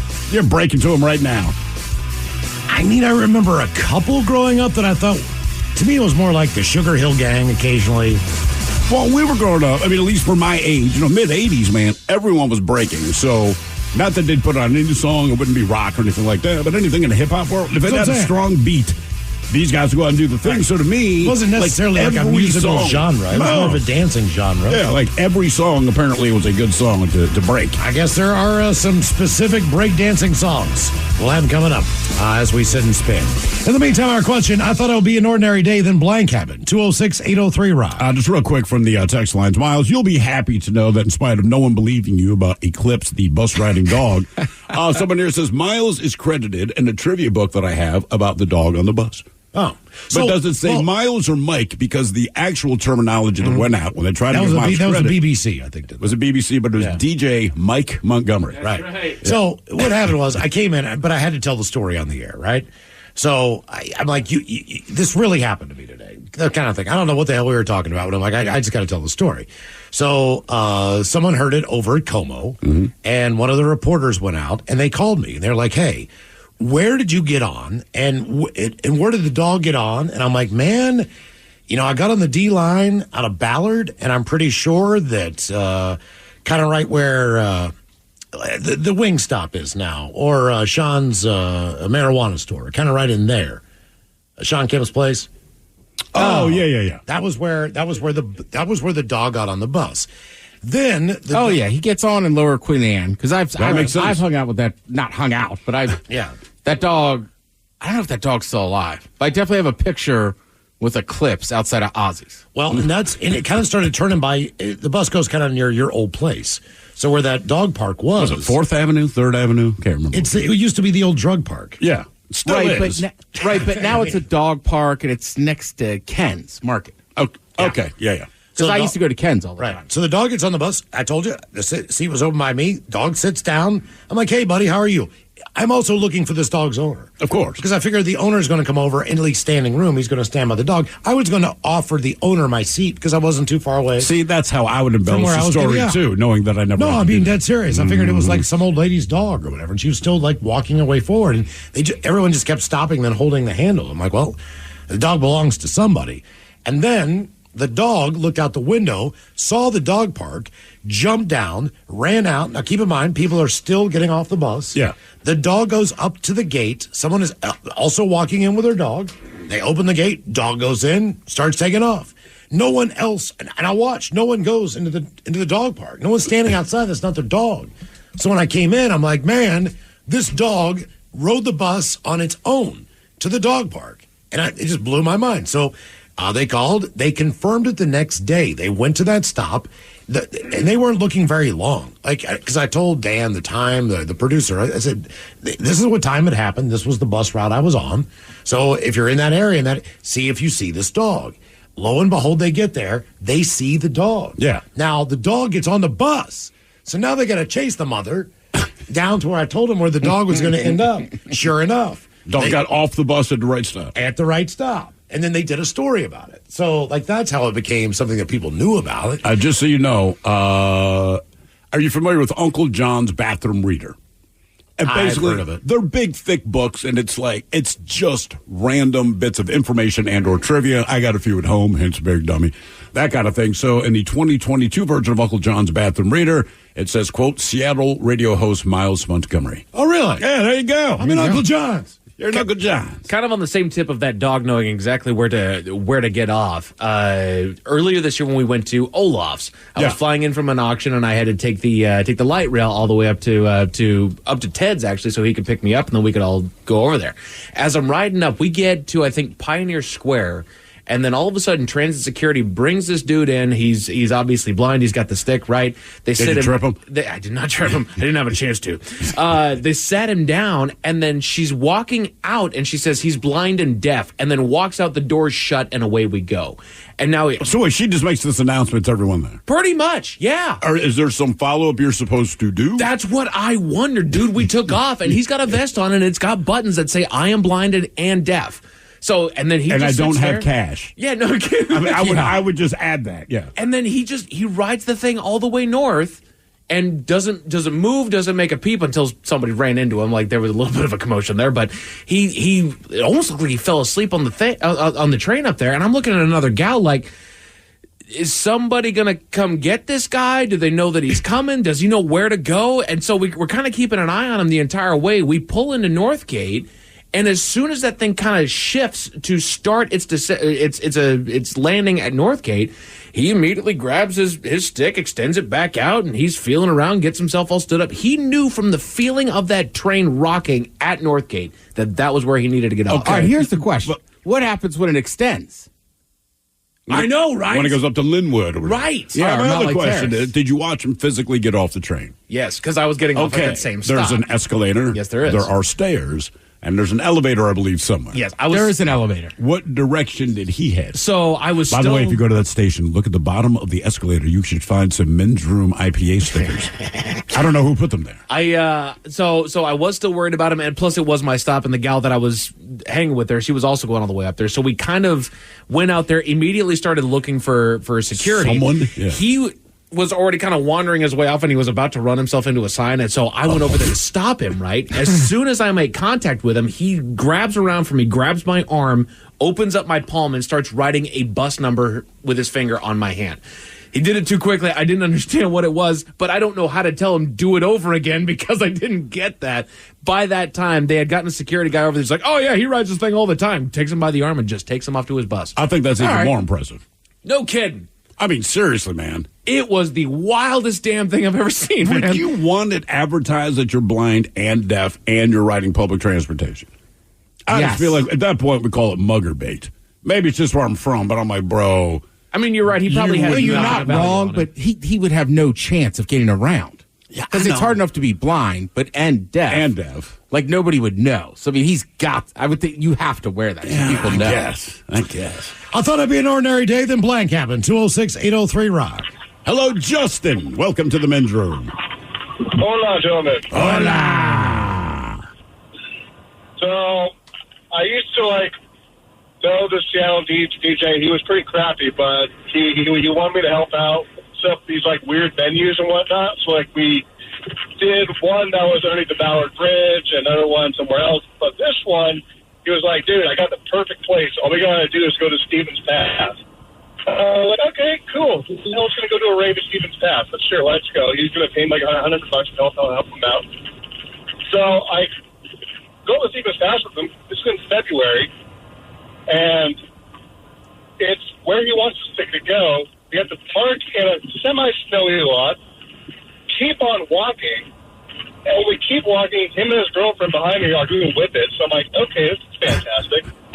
So we just keep walking. I'm like, dude, how far is this? He's like, oh, no, just keep going. I'm like, okay, cool. Keep in mind, it's back when it was still flip phones, no smartphones, yada, yada, yada. So keep going, and I'm like, dude, no, it's dumping snow. We got to get out of here. So eventually I convinced them. I'm like, hey, I'll grab his food. Let's just go back. So we get back to his car, it's completely snowed in. They're freaking higher than whatever on freaking Whippets. So I have to figure out how to get his car out. Then I eventually get his car out, find out that the dude didn't fill up for gas. So I had to coast down most of Stevens Pass with the engine shut off to make it to the gas station at the bottom. How far is this about? About 10 miles. Jesus, dude. Yeah, so I had to basically, whenever I needed a bit of freaking power, pop it into neutral, turn the car on, shift it back into gear. Keep in mind, automatic. So doing all of this was pretty sketch as it is. No power steering, no power braking while going down Stevens Pass. And eventually, whenever I get like a bit of hill, I need to get up, turn the car on, get going. We get right to the gas station, and it goes, and fully out of gas. We had to push it to the pump. He goes in. I'm like, oh, cool. He's going to go pay for gas. No, his ass comes out with freaking, like, circus peanuts and Cheetos. And I'm like, what the F are you doing? He's like, oh, dude, I was really hungry. I was like, fan-freaking-tastic. So I go inside. I grab, like, $20 worth of gas, 2 packs of freaking American Spirits because I really needed a freaking smoke. And, yeah, got back in the car, drove back to Seattle, dropped his crappy little car off, and then hopped in my Golf and went home. Are you still friends with this guy? Hell no. Okay, so his name, well, I think his name was Spencer, but he went by DJ Spaz Monkey. And the dude was just a total freaking tweaker that tried to be big in the Seattle, EDM scene for happy hardcore. Okay. I was going to say, what else were they on? Because, I mean, Whippets don't last that long. Right. So Whippets was what they were huffing on the way. She was taking mushrooms in the car. All right. And then they also had about, I don't know, like 4 or 5 grams of weed too. So how many hours of your day did you waste on all of this nonsense? He said it would be a couple hours max. We left at 11. I got home at like 12:30. As in an hour and a half or 13 and a half hours? Oh, it's at 1 p.m. Got home at 1:30. Oh, okay. Sorry, 12:30, yeah. So 11 and a half hours. I would have struggled not to push his ass out of the car as I'm coasting down. Oh, yeah, no. There was so much that wanted me to just beat the ever-living piss out of this guy. And then I find out the girlfriend that he's with is also underage. So I'm like, oh, this is freaking oh, my God, dude. Wonderful freaking day. Dude, in Stevens Pass, like, I've driven over that thing a couple times in the wintertime. With gas. Yeah, I hate it. Nobody likes driving over 90 is not fun in the winter, but driving over Stevens Pass is sketchy. I've heard of a lot of places where people like to drive because it's dangerous. I have not heard one person who's happy about driving over Stevens Pass in the winter. Yeah. I thought it would be an ordinary day than blank happened. 206-803-ROCK. Hello, Mike. Welcome to the men's room. Hey, hola. Hola. So, no kidding, there I was over in Afghanistan as a private contractor. And it was the evening time. We had some downtime before dinner was being served at around 4:30. It was about 4 o'clock. I step outside, and all of a sudden, I hear an explosion. I look over on the hillside behind our compound, and there is a blown-up goat flying through the air. A blown-up goat? On a landmine. Oh, a goat stepped on a landmine? A goat stepped on a landmine. And was this do you believe that to be your landmine or the enemy's landmine? Yeah, I didn't have landmines, so it was definitely the enemy. And so you said, was it the front half or back half or side half of the goat? The whole stinking thing. The whole thing. And how? It was flying through there. It was spinning around. And the goat herder and all the rest of the goats were running around like crazy. Which I don't know if that's what I want to do after you stepped on a landmine. But like, everybody, let's red light. Red light. So how far did this goat get thrown after stepping on a landmine? It pretty much went straight up, and it was probably a good 30, 40 feet up in the air. Good Lord, man. So let me get this straight. As far as the danger element goes, goat herder and goats are, like, they can walk right by your compound. You just wave and, go, hi, goat herder. You're not going to do anything? Kind of, yeah. You got to kind of be a little bit discerning because some of them could be spies for Taliban. And all of course. Okay, I was wondering. Yeah. Well, not good ones. Huh? Said not good ones if his goat went skyward, man. Yeah. Yeah, but the funny thing is that one of the guys I worked with stepped out of the barracks that we were in, and he said, "What was that?" And I said, "I think it was dinner." And because we had that for dinner that night. You did have that for dinner. We had goat. I was going to ask, did you have? I mean, it's plentiful, So, yeah. Did it make the goat any more or less appetizing, or were you just indifferent? Like, whatever. Well, goat's not appetizing. Some people like it, but I cannot stand it. It is disgusting to me. I don't think it's too bony. I don't like goat meat, no. It's got a very strong flavor. I was going to say, it is gamier. It is super gamey, and it's not in a good way. God, they love that in Jamaica. Curry goat. Oh, God. Yeah. It's just not, I don't like curry, but it's so knuckly and it's so... The chick I went to school with, she was from Trinidad and Tobago, and she was commenting on my pizza toppings. And I'm thinking I said, like, pepperoni sausage, and, I don't even know what they put in the sausage. I said, nobody knows. It doesn't matter. It just tastes good, blah, blah, blah. And she's like, actually, man, back in my country, when we order a pizza, we're getting this delivered to our home. Instead of marinara sauce, it was ketchup, standard mozzarella cheese, but the big meat topping, iguana. And I'm like, are you effing with me or are you being serious? She's like, no, man, we eat iguana all the time. I'm like, is it good? She goes, I think it is. And I'm like, well, what does the meat look like? She said it's actually kind of has a green hue to it, even after you cook it. And I'm like, I'm out, man. She's like, you wouldn't try it? I'm like, I would. Well, snails have a green hue. Try it, but I don't know that I'd order it on my pizza. Some but mussels have a green hue. Sure. Like a green lip mussel. But I feel like when I look at a mussel, there's nothing attractive about a mussel. I know it's delicious, but it's a hard sell. Like when you're trying to get kids to eat a clam or a mussel, they just look at it and they think you sneezed into a shell. And it's like, man, it tastes better than it looks. It has to. Yeah. But yeah, she said iguana, a little bit green, but a big pizza topping in Trinidad and Tobago. I'm like, I will keep that in mind. It is weird, like regional foods. For sure. Right? There's a guy I like on Instagram, right? Him and his buddy are British. But they, come over to the States. They'll hang out in Texas, this and that. And that's their whole thing, right? But he's pretty funny. But, they were eating something down in Texas. It was like tripe or something. Yeah. And he was just like, why are you guys doing this? Like, you could afford the cow. Or, I think about chitlins. I know people that still love chitlins or hog balls. And it's like, come on. Well, I mean, it's cultural, right? If you were broke, that's what's left. But you end up with your recipe. But even brisket, right? We all love brisket, but they go, look, man, there's a reason it takes so long to be edible. Because this is a piece of trash. But correct. We have a good recipe now. Right? So now actually they charge more for brisket. So when I visit my grandparents in Virginia, and you laugh about hog maws and all that kind of thing, anywhere else they're cheap, not there. Oh, the price. I mean, it's like paying for gas in Seattle versus Oklahoma City. You're paying so much more here. So when you're in a place where people eat hog maws, as my grandparents did back in the day, they couldn't believe the price. How does it keep going up? Me and my brother, we don't know. We do not know how the price of this goes up. I like oxtail. I've had it a few different ways. Yeah. I just think for the amount of meat you get off that bone. How much? It's not much. It's a tail. It's You can't eat the bones. I don't understand why we're all going, I don't know. I feel like we've evolved. Let's eat regular ox. How about ribs? When you consider the animals you get ribs from, there's a lot more meat anywhere other than the rib, even if you get a big meaty rib, right?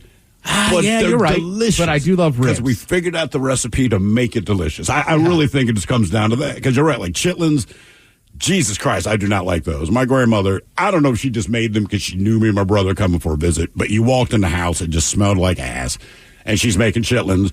And she's like, I'm making chitlins, Joe. You want to have some? You've known me my entire life. You know we don't want chitlins. Please, no, we don't want chitlins. The American Legion by my house. It did not matter. If you ever shook a service member's hand, you were allowed into this American Legion. Yes, they had their members, but they did not care as long as you came in there and spent money. Yeah, they're not strict on that. They're not super strict, and people aren't banging down the door to get the Legion. Right. And you knew everybody in there. So it was a neighborhood bar, but they were an American Legion. And they had the pickled pig's feet on the bar. Oh, yeah. And there was a handful of people that would go in there, and they would order them all the time, and they would eat them in front of you, in front of a little plastic boat. Yeah. Kind of thing. And I mean, I could not believe people were doing it. I was mesmerized. Now, pickled eggs is one thing. They also had those. They had these big glass jars. They were all on my the counter. grandfather had red those stuff in his house. The pickled pig's feet. It would be like going to Costco. Usually you go to a bar and someone would buy a pickled pig's foot out of the jar. Mm-hmm. My grandfather, they were sitting in his pantry in front of the Count Chocula or something. And so it seemed normal. And then as I got older, I'm like, people don't really eat this. And no one buys them in bulk for their home. Also, I was going to say, nowadays you have like high-end pickled eggs. Mike, what's the pickle brand you love? Gordello's or whatever, like from Chicago. They sell them at Costco. Like you'd recognize this pickle brand, but they sell a container of pickled eggs, and I was like, this is great, but it's not all red anymore. Did you buy them? I don't know if somebody brought them over to Super Bowl, and I definitely went back for like seconds or thirds. Yeah, that's Grillo pickles. Yeah, yeah, and they have pickled eggs now. How many pickled eggs do you get per package? Or do you buy them individually? That's a big one. That was like a tub of them, so I'd say probably 10 or 12.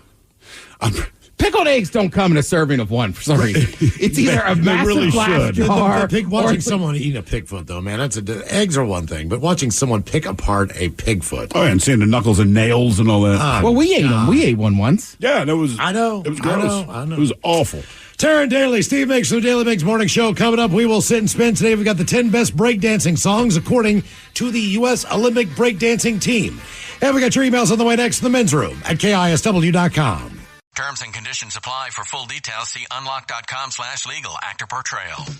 Lisa, thanks for having me over. Your new kitchen is gorgeous. How did you find the money to do it? We worked with this great company, Unlock. They help you unlock the future value of your home to get the cash you need today. So it's a home equity loan? No, it's not a loan at all. There's no monthly payments and no interest charges ever. And you can use the money however you want. We were able to redo our kitchen and pay off our credit card debt. Wow, Jack and I could really use this to finally pay off our old student loan debt. How do I get started? It's easy. Just go to their website. Go to unlock.com/radio to unlock the value in your home and get up to $500,000 in cash with no monthly payments and no interest ever. Pay off debt, improve your home, add to your retirement fund. It's up to you. Go to unlock.com/radio right now to see if you qualify to unlock the value in your home. That's unlock.com/radio. Go to unlock.com/radio. This episode is brought to you by Progressive Insurance. Whether you love true crime or comedy, celebrity interviews or news, you call the shots on what's in your podcast queue. And guess what? Now you can call them on your auto insurance too with the Name Your Price tool from Progressive. It works just the way it sounds. You tell Progressive how much you want to pay for car insurance, and they'll show you coverage options that fit your budget. Get your quote today at Progressive.com to join the over 28 million drivers who trust Progressive. Progressive Casualty Insurance Company and Affiliates. Price and coverage match limited by state law. Here's why April chose to vaccinate her child. I think actually meeting someone who was not vaccinated and now has a lifelong struggle with a childhood disease really cemented for me that it's super important that we as parents continue to vaccinate our children. Talk to your pediatrician or visit yvaccines.com. Brought to you by Merck.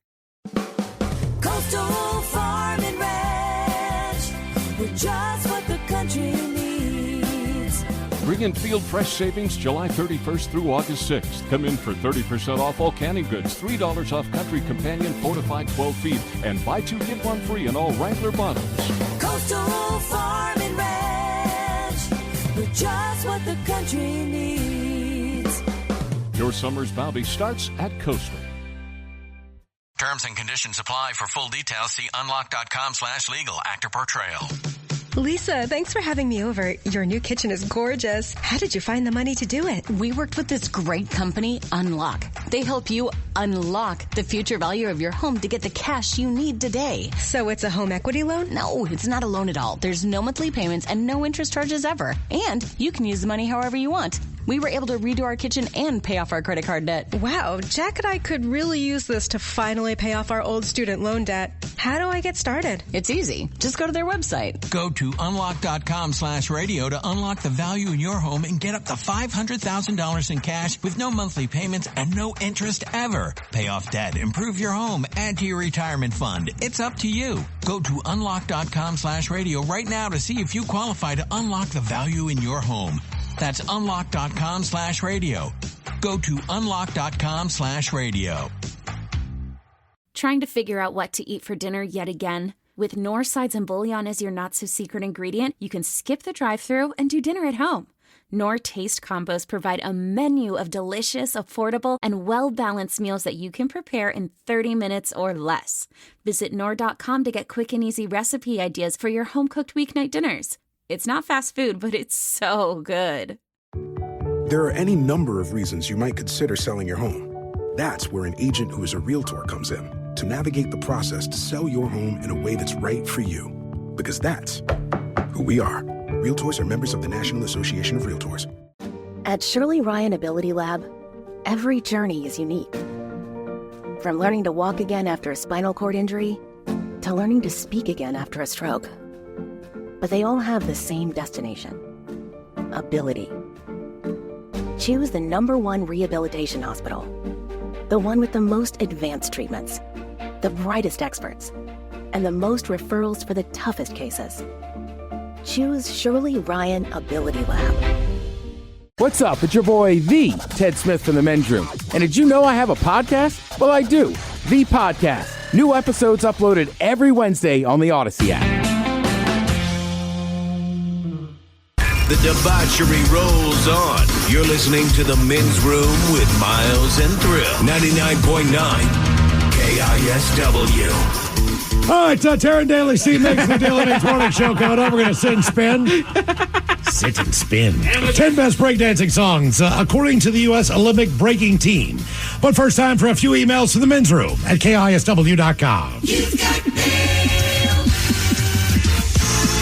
You've got mail. Going from our question, guys, back in 2014, I was going through the alcohol and drug program at the UGM downtown. Woke up, had breakfast, normal morning routine. Went in after lunch to clean up, and there was a scuffle in front of me. I heard a pop, and the guy in front of me just got shot. Chaos is an understatement. The rest of the day was just kind of a blur. Marijuana and Madams, bitches. That from Raymond, the transplant from Klamath Falls, Oregon. All the dudes and Miles. I'll stand by it, Mike. I don't care. Just an ordinary Wednesday in mid-August of 2019. Had a coffee, worked out, went for a jog, and then my son's doctor's office called with blood test results from the day before, saying that his blood numbers were critical, and we needed to go to the emergency room for a blood transfusion. Seeing his blood test results. I'm assuming, son's doctor. Okay. So within an hour, they were telling us he needed a bone marrow biopsy to determine if he had leukemia. World stopped. Today marks 3 years since leukemia robbed him of a meaningful life. Farron will forever be 21. I want to remind people to continue to donate blood because patients like him need several transfusions every week to keep their numbers up. And join the Bone Marrow Donor Registry. So hopefully one day that you too can save a life. Thanks, guys. That from Rose in Tacoma. Normal day. God, 2 days that's ago. got to be shocking. Yes. Jesus. I mean, that's hard enough for you to get that call from a doctor. Mm-hmm. That's one of the most terrifying moments I've had with my kids. It wasn't a doctor. We are stuck in traffic on I-5. My wife would come down to pick me up from work. It should be about a 15-minute thing. There's a text from my daughter that says, help. So we keep calling her phone number, we're texting her, all this stuff. Man, there's no response. So we are freaking the F out. I actually jump out of the car before the exit because I can shortcut it. I'm a smoker, sprinted my ass home. I come flying into the door, and I'm almost in tears, right? Because I have no idea what's going on because there's no response from her. And I get in there, and she's sitting on the couch watching TV, and I'm huffing, puffing, eyes all watery. I'm like, what the F is going on? Why did you send help? She's like, oh, I couldn't open the Oreos. I was like, little girl, I want you to listen to me and understand. Don't ever effing send a text like that if you're not, one, going to follow up with a response. And if it's something as stupid as you opening Oreos, wait for her ass to get Do you think home. she processed that? You know, with her, man, I don't that's know. what I'm saying. How old was she? Oh, probably 8, I'm going to guess. But she probably just went, okay. Oh, yeah. I mean, she did say okay. But, I mean, it was, if you're a parent, you get it, man. It just says help, and there's no response. You can't get to them. We're on I-5 in traffic. And like I said, I darted out of the car. I'm like, F this, man. I'm getting home. And you're flying to the house, and she's fine when I get there, which is good. You're very happy that your kid's okay. I'm like, so you needed help opening Oreos. She's like, Were they open? They were open, and she was enjoying them on the couch, watching whatever she's watching. So I think the reason she didn't respond, because in her mind, I don't need help anymore. I've got a do-to-do daughter, too. just attached, like that. That's everything. I go, hey, kid, the house on fire. Okay. Right. Do. Where are you going? I'm going to go upstairs and read a book. No, the house is on fire. Okay. We need to leave. Okay. Do. You might want to grab anything that's important for you. No, it's okay. All right. Do. Like, I'm just like, are you there? Yeah, I just got. Are you there? Even the memory freaks me out, man. Guys, 2 days ago, normal day, chores, laundry, groceries, getting the nursery set up for our first kid. Then wife goes into labor 6 weeks early. Oops. Wife and kid are currently doing well now. Dad is freaking the F out. Cheers, guys. That's from Steve in Seattle. Don't try pronouncing my last name. It won't go well. Okay. Oh, let me look at this. Well, apparently you did. You had a kid. On to the birthdays. Not going to check. Guys, could you wish my gorgeous wife, Rochelle, or Rachel with an E, a happy birthday, 37 years old. How about a fish sandwich? And the Dirty Germans on how her husband still loves her, even with a shrimp penis. Happy from your not-so-well-hung husband. That would be Michael. Oh, God. Could you have the Dirty Germans for me? Oh, yeah. Oh, I never put those on. Do I get a fish sandwich? Yeah, thank you, man. Hang on. I'm sorry. That's my bad, Miles. That's my bad. I gotta find your there right now. Sorry. Yeah, in spite of the shrimp penis, the Dirty Germans will come by to help resolve that situation for you. But otherwise, I would say, why not enjoy some shrimp cocktail? Yeah, the funny thing is that when I look at her, I can notice a little bit of cocktail sauce on her cheek. Yeah. Jesus. By the way, public service announcement. Miles and I did not talk about playing this. We just both inadvertently did this. Be careful when adding extra horseradish to your cocktail sauce. I like it. Oh, Jesus Christ, man. I couldn't breathe. I get the I like it a beaver, lot. maybe the beaver. I got brand? that little beaver jar Yeah, little beaver of brand. horseradish. But I will say, when I make it, people are coming over, my wife's like, do not add as much horseradish as you normally do. Yes. They are not prepared. More red than white. Ola Macholos, today is my twin sister and my 67th birthday, going on 30. Being Italian, we love, we live together with my husband. When people say to him, wow, twins, huh? Wink, wink, he responds sarcastically, trust me, it is not like that. We love you guys and would love to have a shout out with a little kid fish sandwich. Your penis is too small. And the Dirty Germans talking about being twins. Thanks, guys, and keep on rocking. That from Angela and from Katie. Fish challenge. Yeah, I would just point out that in the email you says your husband always has to say sarcastically, it's not like that. If he's being sarcastic, it is like that. Good for him. Yeah, I like the idea of both and Beyonce as the Italians. You could play hide the eggplant, hide the meatballs, hide the veal cutlet. Yeah. Do you guys ever do the switcheroo to see if you can tell? Come on. So when you're done. Miles, I got you. Come on. Ooh, so close. The slow program to come up there. All right, I got it. Get ready to rock. All right, Hey, guys. look, the program's trying, Mike. Yes. Here you go. Happy, happy, happy birthday. Happy, happy, happy birthday. Happy, happy, happy birthday to you, to you, to you. Ya's a Dirty Germans brought to you by Men's Room Original Sausage. Available through Uli's World Famous Sausage, mensroomlive.com, and other fine retailers. Schweinefleisch. Yes, friends, it's time once again for Sit and Spin. Let's gather around the old radio and listen to some swellerific new music. Oh, look at this. Sarah Daly, Steve Mix from the Daily Diggs Morning Show in the house. Yo. Hi, guys. Are we friends now or not this week? Not this week. No, not this week. Not this week. All right. Now, I noticed yesterday we did a little Dumb Olympics. Yes. And yesterday you guys did, you played the go-kart race. Oh, yeah. Here we go. And we lost. But I really won that race. I still have no idea how you could come to this conclusion. Because I was first. Was it opposite day? No, it was not. I swear to God, I was first. I cannot confirm or deny. I was too busy hitting Phil's daughter during the race. Yeah, yes, it took my daughter out, which was, I was like, I admire the spirit. Did she like the go-karts? She had the biggest smile on her face. Like, I turned the corner, and I can see Miggs is kind of pulling away from her, and my daughter's the only person facing the opposite way. I noticed when I passed her, she was going the other way. Okay, I'll see what's going on. When I hit her, my first thought was, Thrill is going to kill me. How old is your daughter? 13 and a half. Yeah. Okay, yeah. I was like, oh, I just hit her.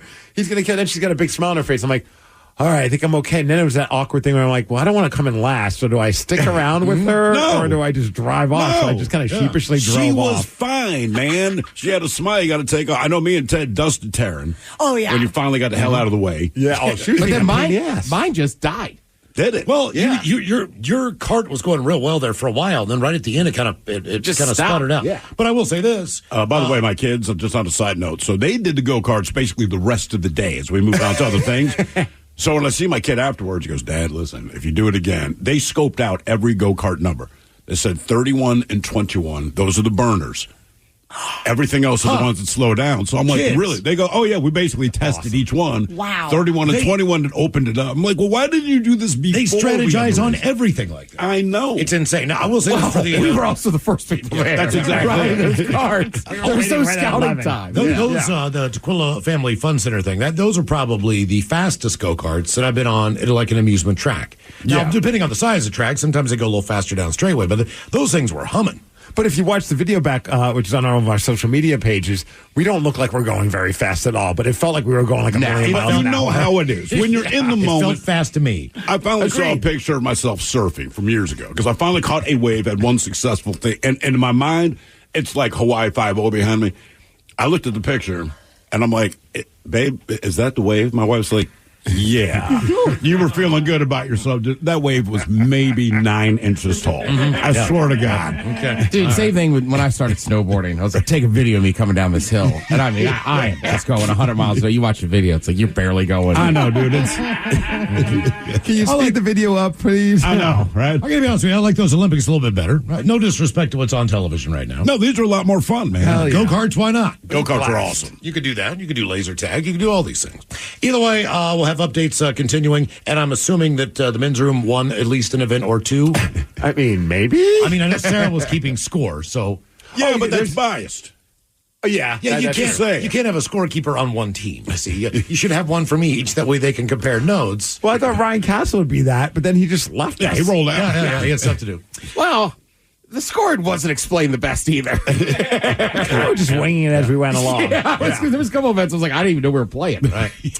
So I guess today on Sit and Spin, we doing a little Olympics. The brand new one of the new sports, breakdancing. Miles, again, they want you to call it breaking. Breaking. Apparently, people that break get real irritated if you call it break dancing. Wait, can we check in with someone who actually was part of a breakdance crew? Did you call it breaking back in the early 1900s? Yes, we were breakdancers. Were you a breaker or a popper? I was. I would freeze. I'd pop and lock a little bit. Okay, all right. I was a windmill expert. You know. Right. Make sure they know the name of your crew. We were called Voltron. Voltron. And I was the green Voltron. Wow. So I had a green jumpsuit. Was this just for Halloween, or was this an actual I went from part about of your 13, life? about 27. Okay. Yeah, no. This is like elementary school and maybe junior high school. Did you have parachute zipper pants? We had like the windbreaker and the tracksuit. He had a guy that could spin on his head. Well, sure he did. He had his own cardboard box there. Oh, yeah. Oh, yeah, we had our own cardboard. Yeah. That's part of the crew. I was not very good, let's just say. Hey, but you made the crew. Yeah. So breakdancing, I guess, is popular now. I don't know how this breaking. We just went through this. No, it's the U.S. Olympic break. Oh, it is the breaking team. I swear to God, man, they get pissed when they say it. All right, okay, I did not know. I saw an interview with one of the guys. This is about 2 weeks ago. For real? Yeah, and he was excited that it's getting globally recognized, and he looked like someone who breaks, right? But he goes, and he was being dead serious. He's like, we're just tired of people calling it break dancing. It's breaking. Now, he never explained why it matters, but apparently it just frickin' does. What the hell do you got to do to make the team? Do they bring all these breaking guys into town and audition somewhere? And then there's judges? Is that how this is done? I would assume. Okay, well, scouts. Right. I mean, go to every halftime game of the NBA. Well, where do you pick these guys? Like, how do you know? I'm going down to Philly this weekend, man. We need two more guys. But we have two members of the team. They are Jeffro Louise and Victor Montalvo. They picked what they believe to be the 10 best breakdancing songs. You mean breaking songs? No, they said breakdancing songs. Oh, now they say breakdancing. Yes, they did. 10, number 10. Tyson versus Ali. Tyson versus $1 to anyone who can identify any of these songs. I feel like Ted can. I don't know. They compare the greatest to the greatest, like Boston versus the Lakers. Question, do your legacy rest depending on where you rank them? All right, Migs, look, you're the one. You're a veteran popper. If it's not Herbie Hancock, I don't know. Benny the Butcher featuring Conway the Machine. Oh, they pulled him right out of Subway. Yeah. Okay. Tyson versus Ali, of course. Probably working into Safeway back in the deli. Benny the Butcher. It's got to be the first time that's been on KSW. Yes. These are the 10 best breakdancing songs of all time. Number 9. I tell them no, they gon' listen. No, I need be sweet and some different. She trying to leave me. I like that we all look at Ted. Yeah. God, I've worked here for 20 years. I mean, I'm going to say it's something out of Atlanta. It's Lil Baby. Oh, there the you song go. is Lil called Baby. Lowdown. Yeah. Is Little Baby from Atlanta? He's from the South, yeah. Okay. Houston he also, or Atlanta is my He also guess. has the best flavor of Rap Snacks. What does that even mean? Rap Snacks. They're like chips you get. Oh, I've heard of But those, little yeah. babies all dressed up or whatever. They are awesome. He has his own chips. A lot of rappers. They're called Rap Snacks. This guy's made it. These are the 10 best breakdancing songs of all time. Number 8. All right, I like this one. Still not Herbie Hancock. Nope. He better be number 1. Is this like Sympathy for the Devil, but like a... That's what I'm thinking at first. Stones, right? It's just a drum circle. Oh. Omega Watts? Yes, this is the what I would artist. think of more of like breaking music. It's called the Platypus Strut. The Platypus Strut, okay. Feels more roller skating to me. Yeah. According to the U.S. Olympic breaking team, these are the 10 best breakdancing songs of all time. Number 7. Wow, that's big pop. So here's my question. If these are the 10 best of all time, and I go to the Olympics as a breaker, and I use one of these tunes, is it kind of a cop-out? Right? Should you dig deep to something people would not expect you to do it to, or do you take one of the 10? Kind of like gymnastics, where like if you do certain things, like if you do it and it's more difficult than someone else, Exactly. So you go with. I learned that difficulty of the yesterday, song. too. So Simone Biles. do you just dance to one song? So in other words, here's the deal. Like maybe I pick a 5-minute song, you pick like a 3-minute, 30-second song. So I'm dancing a minute and a half longer than you. I bet it's like strip clubs where they just get it like at 3.5, and it doesn't matter how long the song. It's like I want a Tool song, and she's like, it's still 3.5 minutes, buddy. The 10 best breakdancing songs of all time. Number 6. Y'all make the crowd go wild. Sit back, relax, won't style. Ray got it going on, pal. Call me the rap assassinator. Rhymes rugged and built like Schwarzenegger. And I'ma get mad deep like a threat. Is that Wu-Tang? It is. Yeah. Okay. That's the old school stuff by now. I would think you got to have certain things in there, right? Like figure skating, you got to hit a triple axel. I would assume, right, you have to do But then it's like certain up to you. disciplines, right? Yeah. What if someone like did a curveball and played like Molly Hatchet? You better nail it. You know, like, wow, dude. Molly Hatchet, where did that come from? Number 5. Potato, pass the potato, hot potato, pass the potato, hot potato. Keep this for the Thanksgiving playlist. I like this. I love this. I love potatoes. I had some last night. This is Freestyle Fellowship, and the song is Hot Potato. Oh. I like this. Yeah. I mean, Voltron would rock with this, for sure. Yeah. Freestyle Fellowship. Oh, yeah. Okay. These are the 10 best breakdancing songs of all time. Number 4. Oh, yeah. Is this White Lines? Or It's called Liquid Liquid, and the song is Cavern.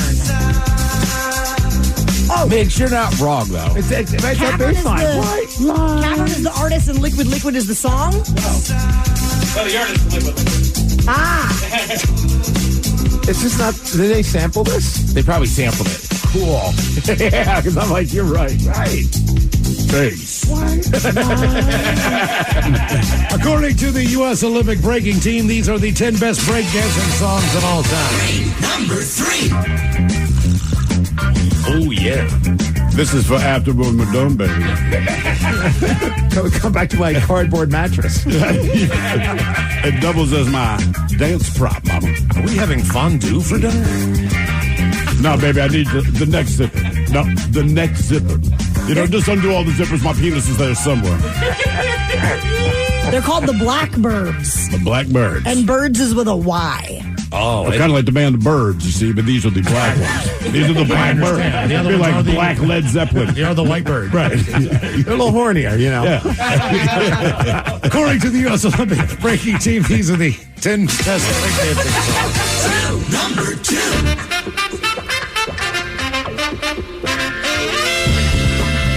It's the same song? I know. If you ever wonder what my childhood was like in a Earth, car, Wind and Fire? this. Really? Oh, God, yeah. My parents rocked out to this kind of ass constantly. It's the Jimmy Castor Bunch, of course. My band, The Bunch. What's the name of your band? The Bunch. Who's in it? That changes. There's a bunch of them. Got a bunch of brothers in that band.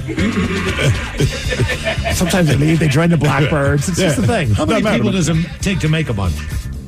I'd say 5. 5's a bunch? Yep. All right. Jinx. 4 is a crew. 3's just dudes. Right. Let's go about a bunch of bananas. It's like 5 usually. Okay. Yeah. All right. According to the U.S. Olympic breaking team, these are the 10 best breakdancing songs. Number 1.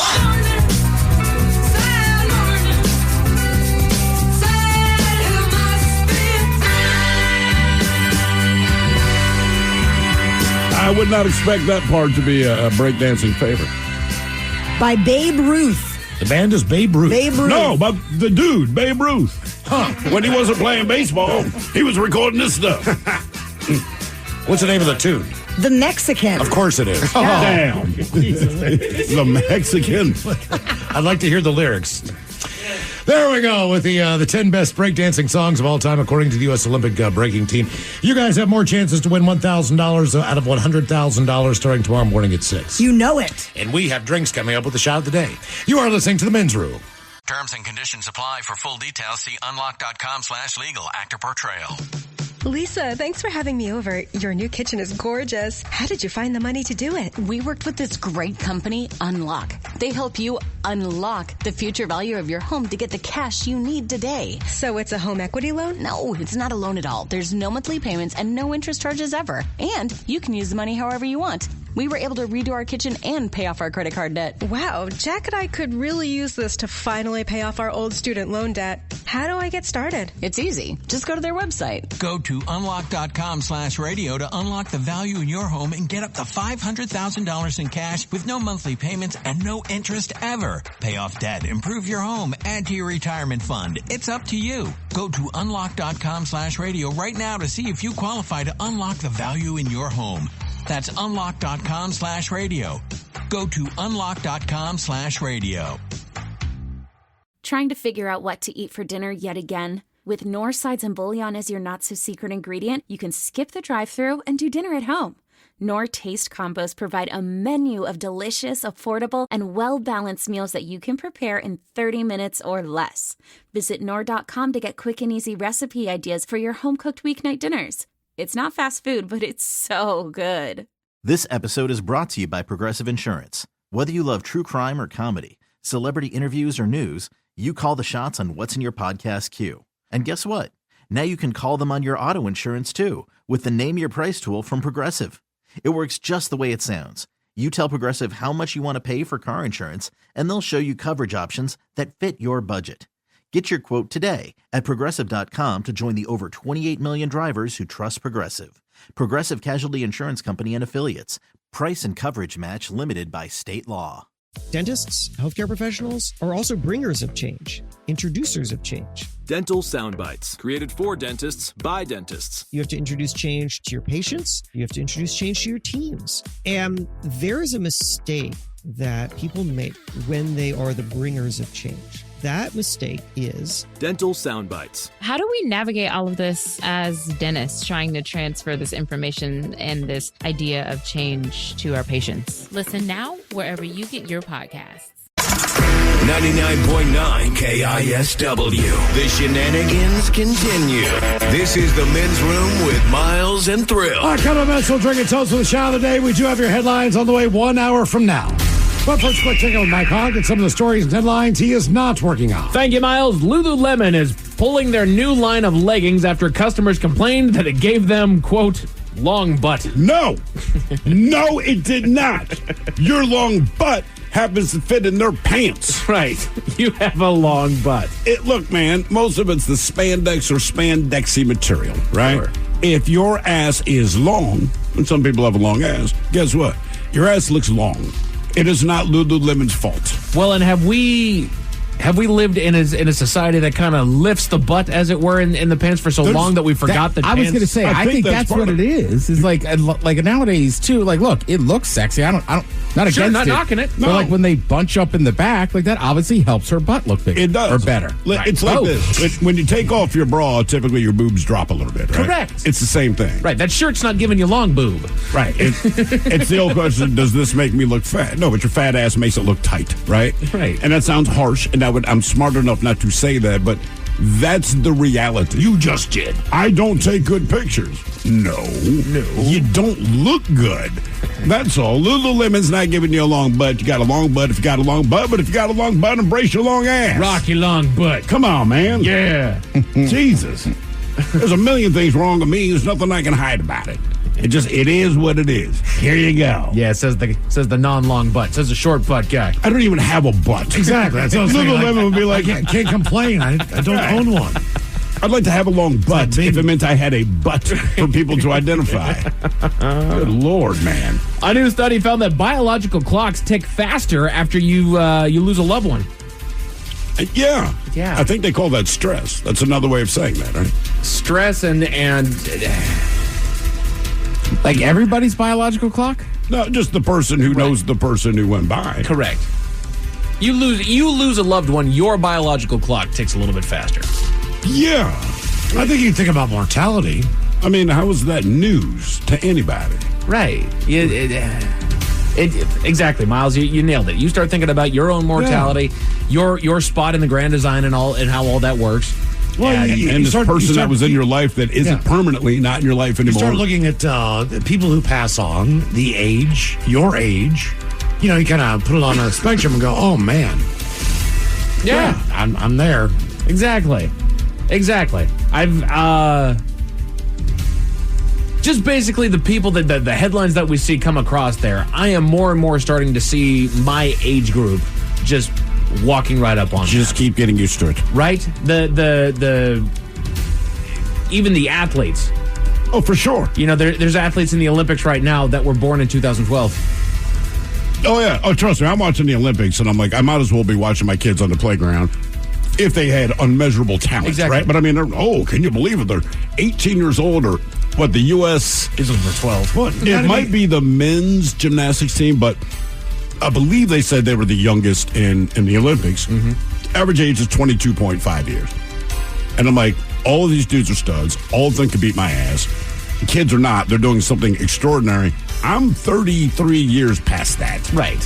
Yeah. I'm also not in the Olympics, so I don't know. Nearly a third. Yeah, I know. This, like, right? Because Tom Brady's gone. It's like there is nobody in the NFL my age or... What does every late night medicinal ad, it could be for anything, right? And either they say if you're this age or higher, which I am now, this is something you need to worry about, or it's something where it doesn't matter the age, but they still have the caveat, but if you're this age or higher, it could be potentially dangerous. Right. I'm like, okay, they are now preparing me to die. So not one. I'm trying to think of one. Like, so I'm 43. There's nobody. I don't think there's nobody. I mean, Aaron Rodgers is younger than you. Yep.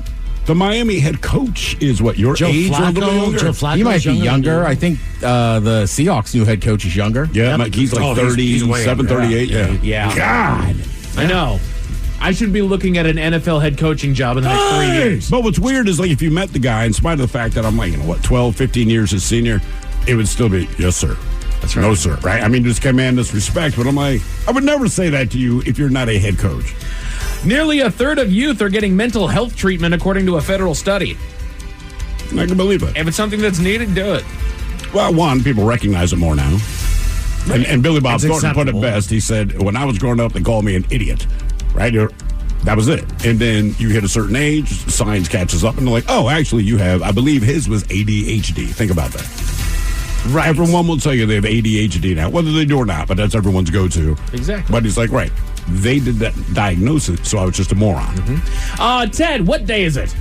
Tuesday. You're right. It's National Share a Hug Day, and let's talk all about getting close with one another. The Men's Room Top 10. Don't you always share a hug? The Men's Room Top 10 benefits of hugging.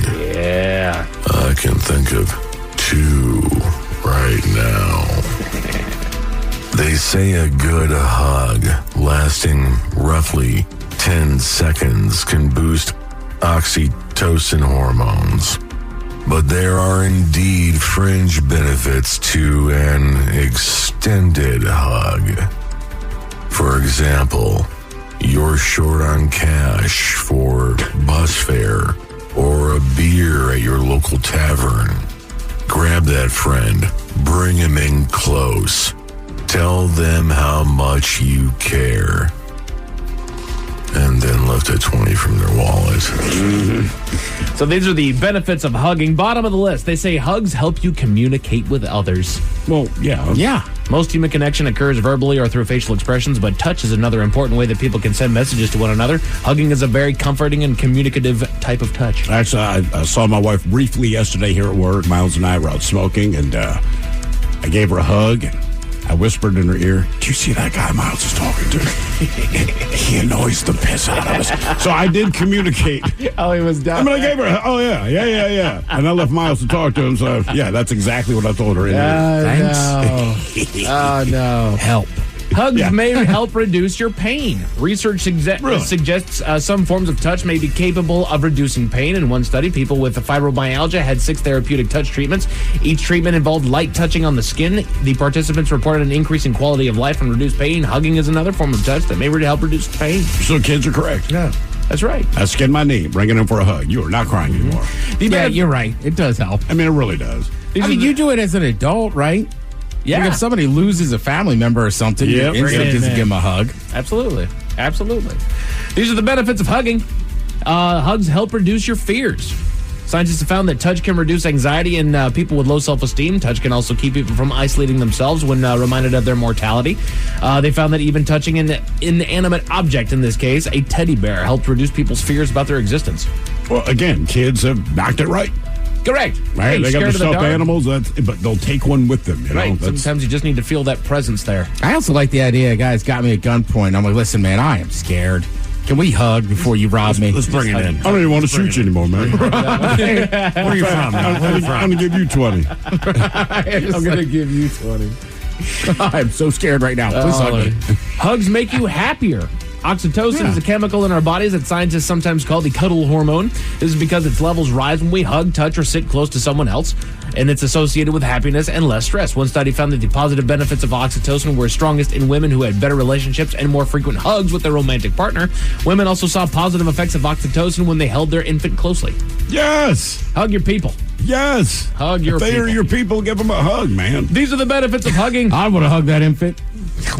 I ain't hugging my own kid. Weird looking. Pardon me, ma'am. Can I hug your baby? Like I said, man, the rule in the house with the kids, like, we get up in the morning, it's a hug. When we go to bed at night, it's a hug. When I say goodbye for work, it's a hug. When we get home, it's a hug. Right. Every time. Nobody misses it. We do it each and every time. Well, little kids, too. I mean, you see videos of, like a 3 or 4 year old just having fun at the park, running up to people. Like, I think most people's natural instinct, like, oh, yeah, I'll hug the kid. Yeah, sure. Bring it in. Yeah. Hugs may boost your heart health. Can be good for your heart health. In one study, scientists split up a group of about 200 adults into 2 groups. One group had a romantic partner hold their hand for 10 minutes, followed by a 20-second hug with each other. The other group had a romantic partner who sat in silence for 10 minutes and then 20 seconds. People in the first group showed greater reductions in blood pressure levels and heart rate than the second group. According to these findings, the affectionate relationship may be good for your heart health. Are you a hand-holding guy? Yes. You are? Yes. Okay. Yeah, my kids, my wife, sure. All right. Where are we going with that one, Miles? I just find that some people have clammy hands. Yes. Yeah, there's all that, but I love my people. That's no, me too. To me, that trumps everything else. I will put your arm, No, do not put your armpit. I would rather hold my kid's hand. They're at the age now when I get a hug, my shoulders smell like the armpit. So it's like, just give me the hand. I mean, I think it depends. Like, if it's the middle of the summer, I'm with you, Miles. My hand's going to get way too stiff. I am an anti-hand-holding guy. But I mean, like, I'll just say it. I'm sorry. I know it's probably unpopular, but... I'm not going to be popular. It's just how you feel about the people you're with. Yeah. Yeah, exactly. Don't touch me. Whatever you say, clammy hands, Montgomery. That's right. No, it's not me. It's never me.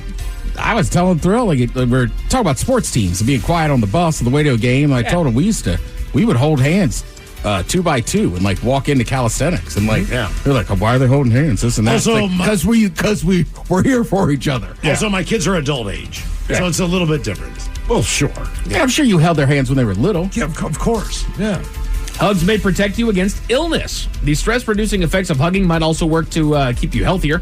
In a study of over 400 adults, researchers found that hugging may reduce the chance a person will get sick. The participants with a greater support system were less likely to get sick, and those with the greater support system who did get sick had less severe symptoms than those with little or no support More system. exposure. Yes. My son, he had a fever as of yesterday, broke today, but had a bad fever a couple nights ago, and he wanted to be hugged, and you're hugging this thing that feels like a hot ember.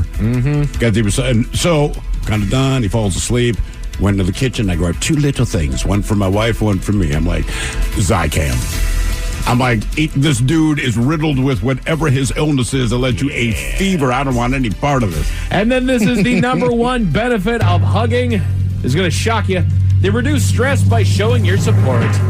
When a friend or family member is dealing with something painful or unpleasant in their lives, give them a hug. Scientists say that giving another person support through touch can reduce the stress of the person being comforted. It can even reduce the stress of the person doing the comforting. You know what, man? Watch the women's beach volleyball team. That's right. Bring it in. But it's the thing. If they don't get the point, there's a quick hug, right? But after, it doesn't matter. I got your back. When they get a point, you high five, then hug. Seriously, even if you don't know who scored, just watch that. Also, be careful of who you're hugging. Yeah. Some people can hug too much. Yes. But you don't know that person. Well, don't hug them. You know what I mean? Right. Heard you're having a bad day, stranger. You know? Or you're not on that level with that person. But you look so cozy. Yeah. No. You know what you should do? Let you see 2 people hugging it out, maybe in a bar, and you can tell there's something up. Be the third person. Come on, and be like, I got both of them. A man in Pennsylvania with several active warrants was caught by authorities because he drew a little too much attention to himself, Miles. What was the attention he drew? Tell you all about it at 5:50. Thank you, sir. Headlines are coming up at 5:50. In the meantime, it's going to contest on the line for Profile This at 206-803-ROCK. Have we made it to drinking time? Terms and conditions apply. For full details, see unlock.com/legal. Actor portrayal. Lisa, thanks for having me over. Your new kitchen is gorgeous. How did you find the money to do it? We worked with this great company, Unlock. They help you unlock the future value of your home to get the cash you need today. So it's a home equity loan? No, it's not a loan at all. There's no monthly payments and no interest charges ever. And you can use the money however you want. We were able to redo our kitchen and pay off our credit card debt. Wow, Jack and I could really use this to finally pay off our old student loan debt. How do I get started? It's easy. Just go to their website. Go to unlock.com/radio to unlock the value in your home and get up to $500,000 in cash with no monthly payments and no interest ever. Pay off debt, improve your home, add to your retirement fund. It's up to you. Go to unlock.com/radio right now to see if you qualify to unlock the value in your home. That's unlock.com/radio. Go to unlock.com/radio.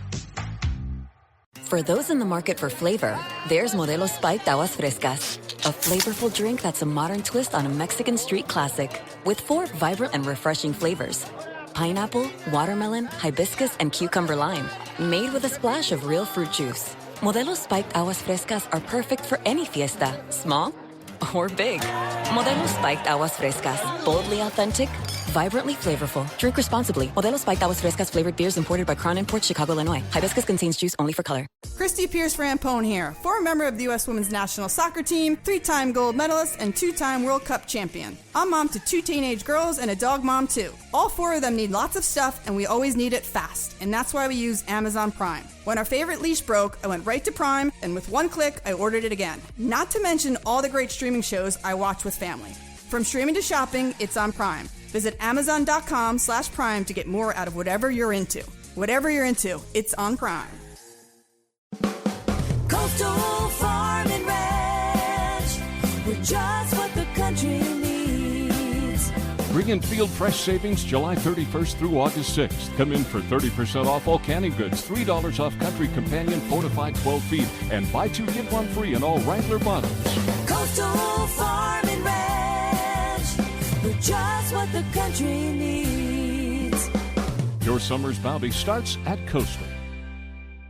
Terms and conditions apply. For full details, see unlock.com/legal. Actor portrayal. Lisa, thanks for having me over. Your new kitchen is gorgeous. How did you find the money to do it? We worked with this great company, Unlock. They help you unlock the future value of your home to get the cash you need today. So it's a home equity loan? No, it's not a loan at all. There's no monthly payments and no interest charges ever. And you can use the money however you want. We were able to redo our kitchen and pay off our credit card debt. Wow, Jack and I could really use this to finally pay off our old student loan debt. How do I get started? It's easy. Just go to their website. Go to unlock.com/radio to unlock the value in your home and get up to $500,000 in cash with no monthly payments and no interest ever. Pay off debt, improve your home, add to your retirement fund. It's up to you. Go to unlock.com/radio right now to see if you qualify to unlock the value in your home. That's unlock.com/radio. Go to unlock.com/radio. Trying to figure out what to eat for dinner yet again? With Knorr sides and bouillon as your not-so-secret ingredient, you can skip the drive-thru and do dinner at home. Knorr Taste Combos provide a menu of delicious, affordable, and well-balanced meals that you can prepare in 30 minutes or less. Visit Knorr.com to get quick and easy recipe ideas for your home-cooked weeknight dinners. It's not fast food, but it's so good. A lot can happen between falling in love with a house and owning it. Having an advocate who can help you navigate negotiations, timelines, inspections, and more can make all the difference. That's what the expertise of a Realtor can do for you, because that's who we are. Realtors are members of the National Association of Realtors. At Shirley Ryan Ability Lab, every journey is unique, but they all have the same destination: ability. Choose the #1 rehabilitation hospital. Choose Shirley Ryan Ability Lab. What's up? It's your boy, The Ted Smith from The Men's Room. And did you know I have a podcast? Well, I do. The Podcast. New episodes uploaded every Wednesday on the Odyssey app. Somebody out there deserves to be recognized. And The Men's Room knows just who it is. So to you, we say, bottoms up, sailor. You're the toast of our shot of the day. The time it is, and as usual, we head to the drink test can. Steve and Throwhill to find out who we're toasting. Yes, indeed. And today we toast 59-year-old Steve Bertha-Hume of Phoenix, Arizona. I believe I got his name right. But either way, Steve is and has been the play-by-play announcer for the Major League Baseball's Arizona Diamondbacks for over a decade. And as baseball announcers do, Steve likes to point out anything fun or interesting happening with the fans in the stands, because baseball lends itself to that. Well, last night, during the bottom of the third inning between the D-backs and the Washington Nationals, Steve told viewers that he had just spotted, quote, my new favorite T-shirt ever. And that's when he quoted the shirt to the audience, saying, there it is. Quote, I can't, I'm a moron. And sure, that is kind of funny. But what made it funnier is that Steve misread the shirt. What it actually said was, I can't, I'm Mormon. Oh. I've seen those shirts around before. It's no big deal, but he thought it said, I can't, I'm a moron. So he's like, show the shirt. They show the shirt, and it says, I can't. I'm Mormon. We're back to moron again. Yeah, he's just like, oops. So we pour this booze and we drink this booze because we think it's yummy. Yummy! So over the tongue and down the throat to party in our tummies. Down the hola bichola. The Men's Room presents Profile This. And Steve Throwhill, could you please everyone on Profile This is played. I sure can, Miles. It's a simple game where we share with you a real-life news story, something that happened right here on planet Earth. Earth. And as you listen to the story, based on the stereotypes you believe to be true of people and the decisions that people make, we'll ask you what it is you think makes the story a story. Hello, Jack. Welcome to the Men's Room. Hola. Hi, Jack. You understand how this here game is played? Yes. Fantastic. You have a choice of one of three stories. The Wonderful World of Drugs, Bite Me. In other words, what did someone find in their food? And finally, Animalize This, where you guess the animal responsible for causing the problem. Let's go Bite Me. Just eat it. Get yourself an egg and beat it. All right, as the story says, I was seconds away from eating it. That's the mom's shocking find inside of a popular supermarket meal. Quote, my 10-year-old plays with her food, and for once, that proved to be a good thing. That, according to the mother. She says, quote, my daughter just screamed, what the hell? And then she glared at me. And that is the mom recalling the moment her 10-year-old found something inside of her microwavable spaghetti. Now, at first, she had no idea the extent of her daughter's find, thinking it could be just a hair. But once the mom looked closer, she realized what it actually was. So then, she checked to see if there was anything else in the container, but found no other foreign material. She said she was shaken by the thought of what could have happened if her daughter had not seen it before she took a bite. Quote, I am so angry. If it had been my 5-year-old son's bowl, he would not have noticed it. And I'm so distracted when it comes to dinner time, I wouldn't have either. My daughter plays with her food, and for once, that proved to be a good thing. Now, she said that even if the object was not swallowed, it still could have done some severe damage, like puncturing the roof of her mouth or slicing her tongue. The question is, what was the object that was found in the spaghetti? Was it glass, a sewing needle, a razor blade, or a splinter? So glass, sewing needle, razor blade, or splinter. What did the mom find in her kid's spaghetti?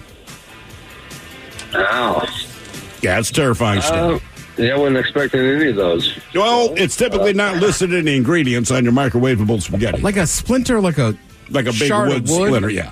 Okay. I always think of splinters, just the tiny ones in your hand. I was so glad you did not say it from Teenage Mutant Ninja Turtles. All right, Jack, I'm gonna get crazy. I'm gonna go razor blade.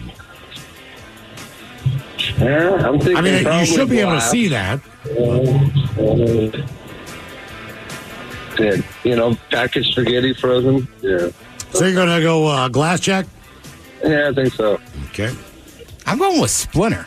Just because there's already a small amount of wood that can get into certain products. Yes, indeed. And then also it's spaghetti, so a splinter could look like a noodle. A noodle. Mm-hmm. Okay, as your kid would say, what was in the biscotti? Glass, a sewing needle, a razor blade, or a splinter? We'll find out next. That was a tease. Terms and conditions apply. For full details, see unlock.com/legal. Actor portrayal. Lisa, thanks for having me over. Your new kitchen is gorgeous. How did you find the money to do it? We worked with this great company, Unlock. They help you unlock the future value of your home to get the cash you need today. So it's a home equity loan? No, it's not a loan at all. There's no monthly payments and no interest charges ever. And you can use the money however you want. We were able to redo our kitchen and pay off our credit card debt. Wow, Jack and I could really use this to finally pay off our old student loan debt. How do I get started? It's easy. Just go to their website. Go to unlock.com/radio to unlock the value in your home and get up to $500,000 in cash with no monthly payments and no interest ever. Pay off debt, improve your home, add to your retirement fund. It's up to you. Go to unlock.com/radio right now to see if you qualify to unlock the value in your home. That's unlock.com/radio. Go to unlock.com/radio. Trying to figure out what to eat for dinner yet again? With Knorr sides and bouillon as your not-so-secret ingredient, you can skip the drive-thru and do dinner at home. Knorr Taste Combos provide a menu of delicious, affordable, and well-balanced meals that you can prepare in 30 minutes or less. Visit Knorr.com to get quick and easy recipe ideas for your home-cooked weeknight dinners. It's not fast food, but it's so good. Looking for a job is lonely.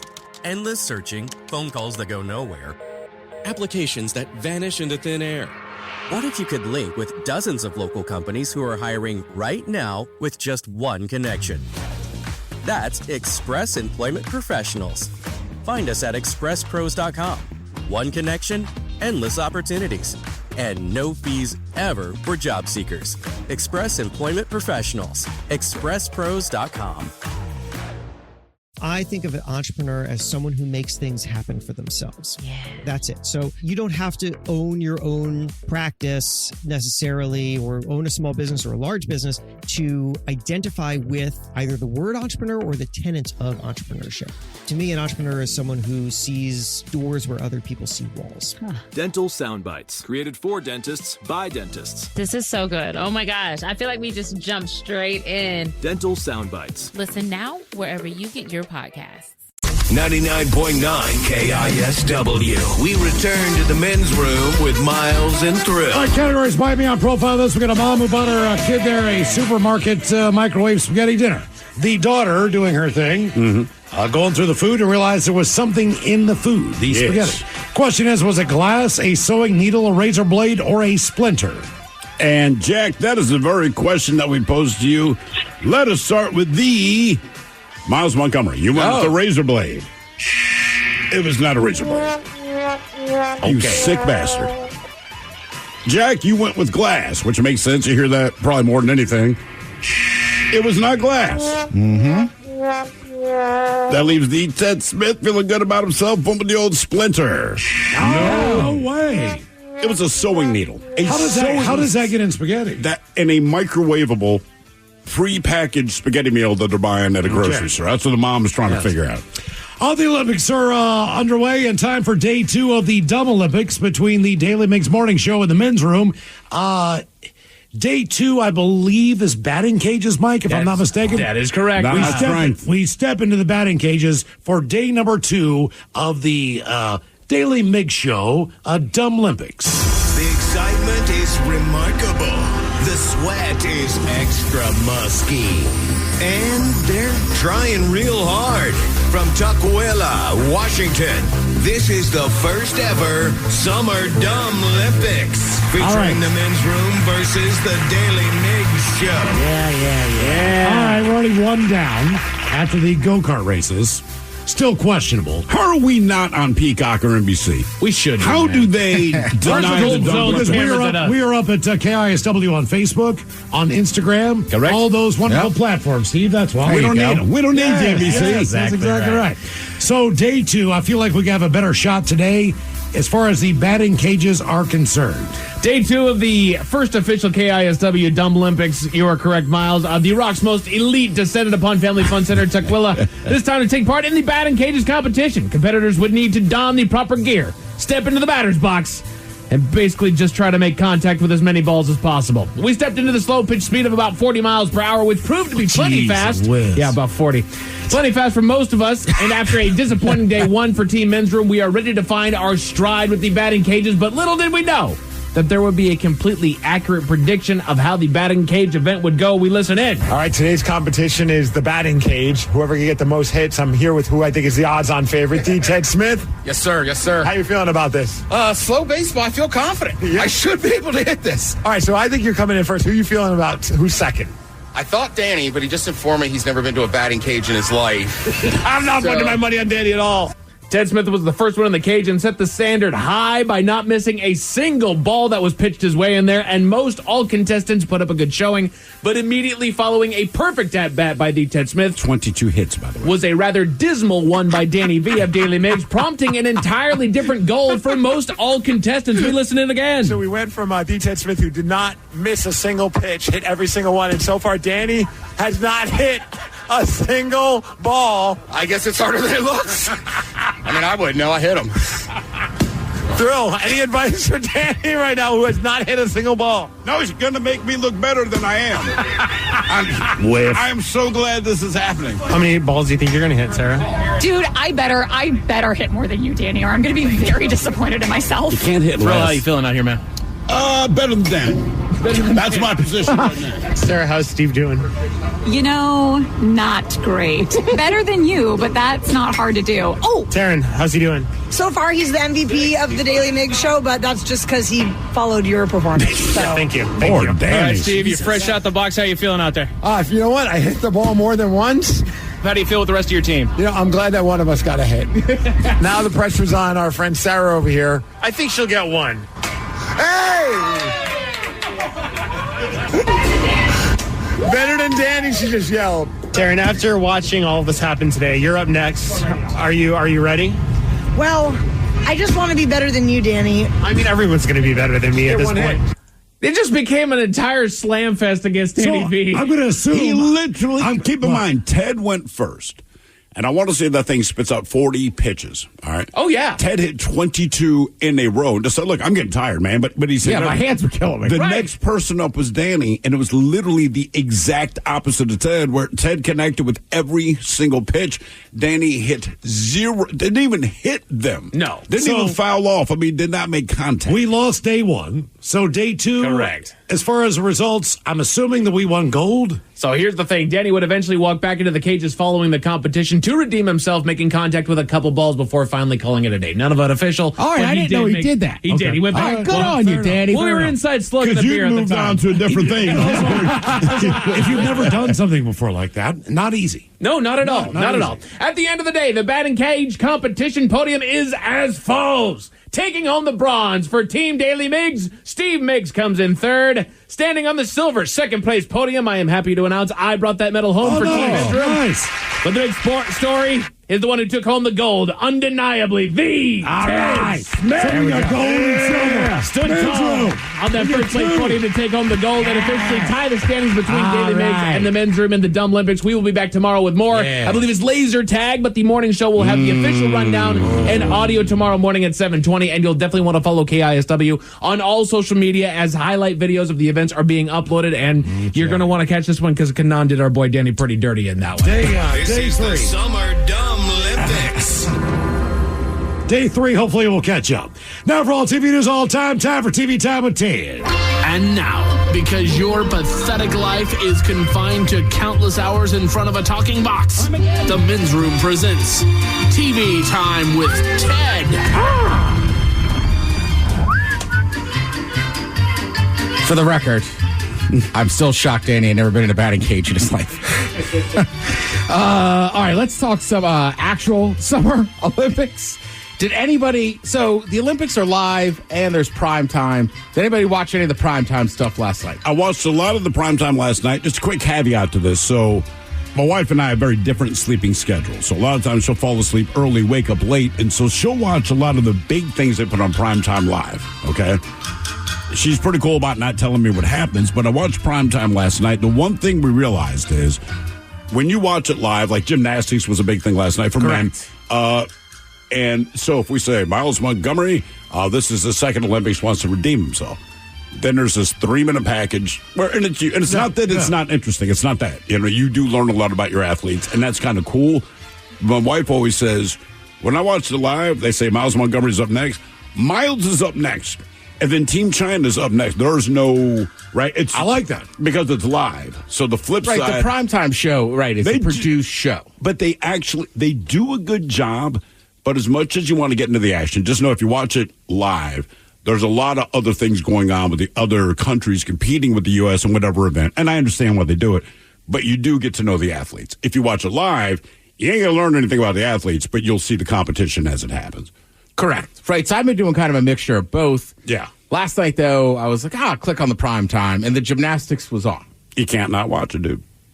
It is shocking how good they are, and just the athleticism is unbelievable. If you're like me, and it's taken me 55 years on this earth, this is not new to the Olympics, specifically men's gymnastics, but now I truly respect and appreciate what they're doing.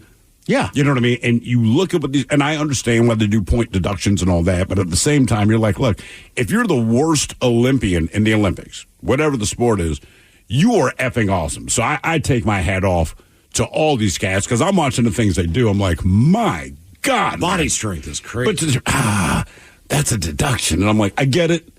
But the guy also did 3 somersaults in the air while doing a cartwheel, did a spin around. I'm sorry that when he landed, he had to reset his feet, but deduction. Correct. So the men's team, they end up winning, right? They win a they win a bronze medal. Now, this is a big deal. They haven't medaled in, I want to say, 16 years. Yeah, 2008. Yeah. So it's been a little bit, and that was a big deal. Everybody was obviously fired up. I forget the one guy's name. I think he's only like 19. Very Polish, like run. Not him. Oh. I was going to say the brother from, I believe, Michigan or Michigan State. Oh, yeah. He has a huge online presence and this and that. Right. Steven. I can't remember. Nordorschik? Either way, you've seen him. Here's the deal. There's a lot of events, right? He only does one. So when you see like Simone Biles, right? Mm-hmm. She's doing a ton of stuff. This guy literally does the pommel horse. That's it. The competition takes hours on end. So, like, he stays warmed up or whatever, but he's just sitting there. That's all he does. Now, to take a whole spot on a team, as I found out last night, to do that is unbelievable. You got to be that good. He also looks very nerdy. He sits there with glasses on the whole time. He's just sitting there. He wants to watch the competition. But also give him credit for one thing, or actually not give him credit for this, but the story was about him, but I'm like, you also have to give credit to the rest of the men's gymnastics team, because to your point, we brought Ted in for one event, which means... Yeah, I'm not taking anything away from the team. I know, but I'm saying, so the rest of us have to do all this to know that this guy crushes this. Right. So then, obviously, he went out there. He did a great performance, but he always wears glasses. Then he takes them off just when he competes. Sometimes he doesn't even look like, and I don't blame him. He's like looking down at the ground. He's just trying to stay focused. So then they were on with Mike Tirico during prime time, and they asked about being Clark Kent. Going up to pommel horse, last guy up in the whole competition, I had a good feeling that our team was in a great spot. I just knew I had to go up there and do my job. Team USA gets a medal. I think you could see it right away when I land. Oh, dude, goosebumps right now, man. This is the best moment of my life. The internet has had so much fun with you on social media with the whole Superman deal, the whole Clark Kent deal. The glasses come off, Superman gets on the pommel, right? America said, that's our guy, right? I think he likes the nickname. Awesome. I will say, it is funny, like the gymnastics. And also, you got to forget, I forget, a lot of these Olympians, I mean, they're barely drinking it, like, especially those guys. There's only one of them maybe drinking age. They're all like 19, 20.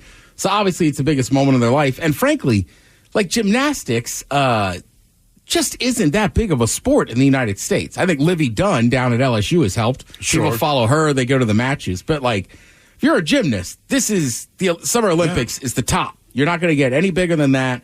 They will be stars for a while there. Particularly as a guy.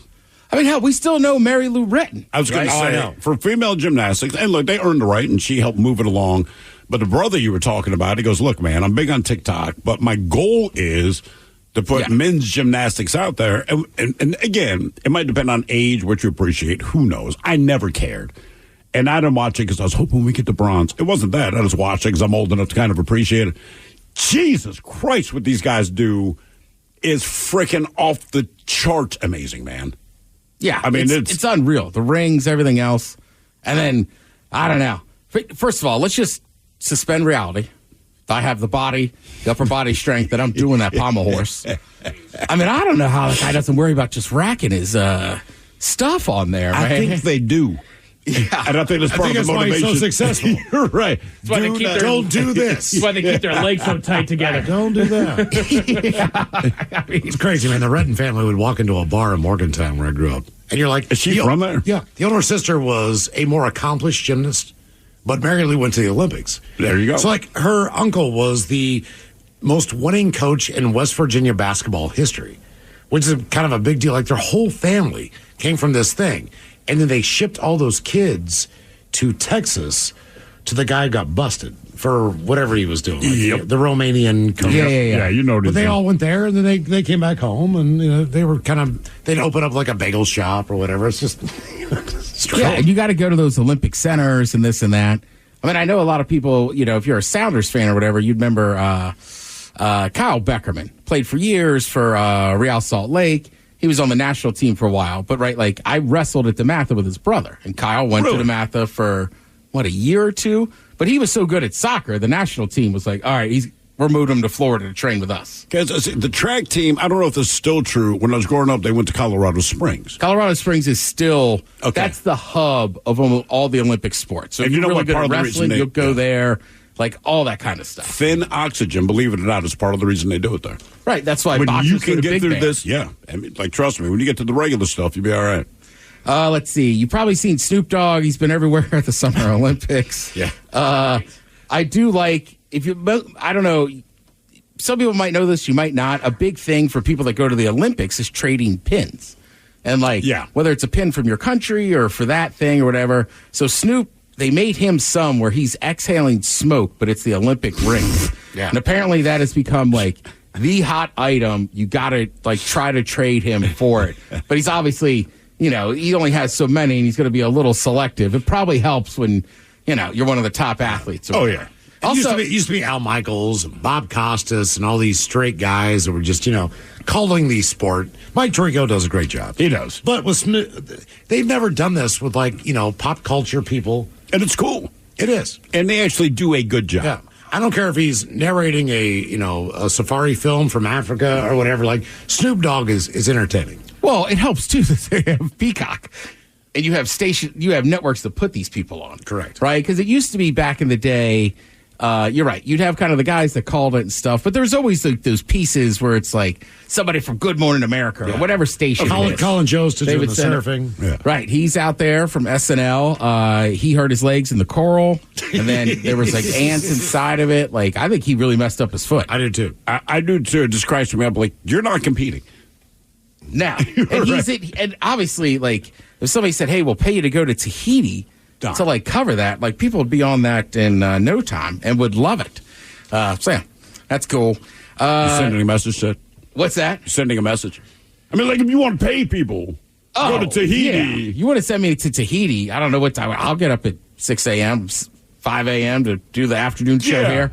Just in Tahiti. I'll tell you what, Tahiti, Ted. That's a Ted we haven't seen yet. What is the hat?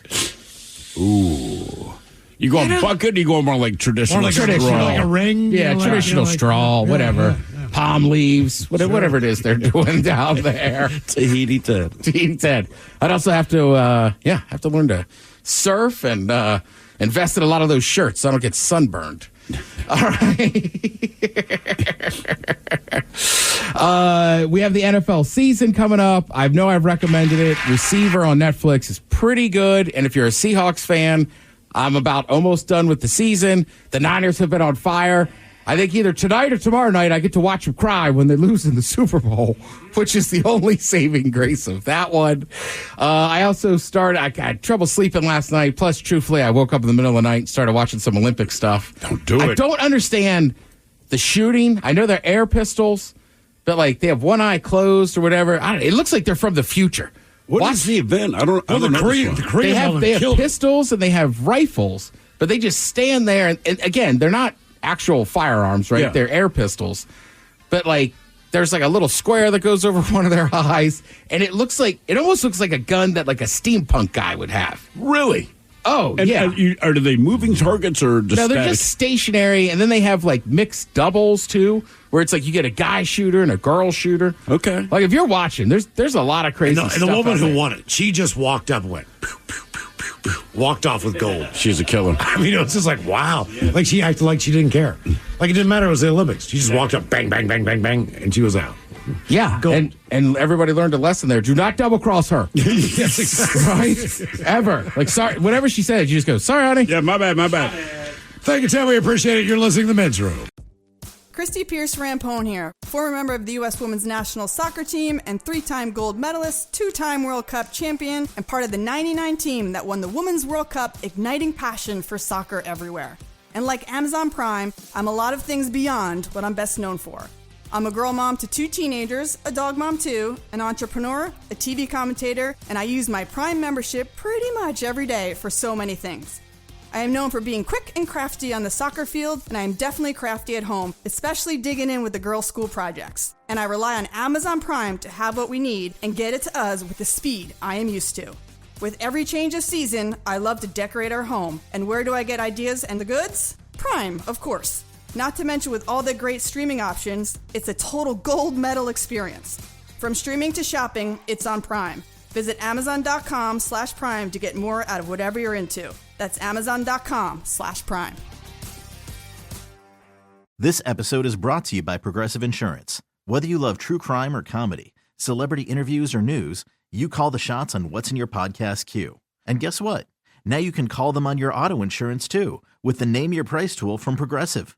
It works just the way it sounds. You tell Progressive how much you want to pay for car insurance, and they'll show you coverage options that fit your budget. Get your quote today at Progressive.com to join the over 28 million drivers who trust Progressive. Progressive Casualty Insurance Company and Affiliates. Price and coverage match limited by state law. A lot can happen between falling in love with a house and owning it. Having an advocate who can help you navigate negotiations, timelines, inspections, and more can make all the difference. That's what the expertise of a Realtor can do for you, because that's who we are. Realtors are members of the National Association of Realtors. When you choose California-grown food, wine, and flowers, you're part of something good. Sounds too good to be true? Not at all. It sounds responsible. We lead the nation in sustainable measures, plus some of the highest worker pay and protections. It sounds diverse, with over 400 specialty crops produced statewide. And it sounds fresh, because it was grown right here. Yum! That's the sound of good. Learn more at californiagrown.org. The men's room returns with Miles and Thrill. Now, let's see what's happening in the real world. All right, here we go. Florida woman has a bag of drugs in her car and hides it in the most unusual place. Drugs! Meanwhile, Florida woman is hanging pictures and now involved in a child abuse case. Guitar Center. Shocked one musician enjoyed doing some drugs. A Pennsylvania man on a motorcycle loves giving his pit bull some hugs. And a man breaks a record walking on his hands while pulling 3 airplanes. It's time for your headline. Now, it's time to hit the headlines. Here's my car. All right, our top story, we go to Pennsylvania where one man needs to learn the concept of laying low. Officers found him riding his motorcycle down the road and ran his information to learn that he had active warrants for his arrest for fleeing and eluding authorities, leading officers to place him under arrest. Given that he was a wanted man, you'd think that he wouldn't have been so careless as to have gotten stopped by police due to the fact that he ran a stop sign without using his turn signals, with speeding, without a license plate, with a pit bull riding in his lap, on a motorcycle. He was my story for drugs and profile this day. Yeah. Just for that reason. I'm glad you ran with it, but I read that story and I'm like, if you have warrants out for your arrest, first of all, follow every traffic law, but also do not have a pit bull on your lap. Also could have been animalized this. He could have had a bow around his neck. He could have had a squirrel right between his legs. To top it all off. Raccoon on his back. To top it all off, officers determined that not only was he under the influence when he was pulled over, but also had several illegal drugs and paraphernalia on his person as well. He's facing several charges. I feel like at that point, you just it's like, I don't care. Right. Guess the drug they found in his sock. Where was he at? This was in Florida somewhere. It doesn't matter. State of Florida, pit bull on his lap, ignored all the traffic laws. So that was going to be the drugs for profile this. What drug did they find in his sock? I'm pretty sure it's from Pennsylvania. Ecstasy. Yeah, Pennsylvania. It was Pennsylvania. My bad. Same difference. Lancaster County, Pennsylvania. In my mind, that's only one drug. And yes, methamphetamine. It was meth. Yeah, meth in my sock. In other news, speaking of not hiding the ball at all, we go to Florida where a woman was arrested for her own stupidity. She was stopped by officers who noticed her driving down the road without wearing a seatbelt. Dumb. While going about normal business during the stop, officers noticed a little something as she was moving objects around the floor of the car. Why she was moving stuff on the floor, I don't know, but they found drug paraphernalia while she was shuffling stuff. This led to a full search of the vehicle, which turned up a bag that was colorfully labeled, quote, bag of drugs. Now, this is really going to throw you guys for a loop. Bag of drugs. What they found inside the bag of drugs was a bag of several different narcotics and paraphernalia. Oh, bag of drugs. Plural, yeah. It was. She's been arrested and faces several charges of her own. You're right, it was drugs. A bag of drugs. I mean, give her some credit for it, There was crack cocaine, powder cocaine. I believe there was methamphetamine, maybe some weed in there. There was more than, it was an extensive collection, but she was correct. True bag of drugs. You see there, education does work. She knew, make it plural, add an S. Right. Drugs. And the thing is that you can go on Amazon and get those bags because they're funny. They're supposed to be in just like, hey, it's my bag of drugs. You put like colored pencils or stuff like that in it. I don't even think the cops think you ordered it specifically to put drugs in the bag. Exactly. Amazon doesn't care about you that much. No. And that's good. They never see this coming. I'm actually going to put drugs in the bag that says bag of drugs. I bought a tarp that says murder victim. They can't do anything with it. Oh, I see. It's like this makeup bag. Exactly. That says bag of drugs. Also, listen, everybody would put drugs in their Crown Royal bags. It's not like the cops didn't know, but at least you were showing a little respect. Right. Crown Royal. I wouldn't put real drugs in a bag that says drugs. Look, we all know what's in the red Solo cup to some degree. Yes. Yeah. But we hide it a little bit. And the cops are cool. They go, right. Not a whole lot of people are walking around with a brown paper bag wrapped around their can because it just looks cool. No, it's because we're trying to be discreet.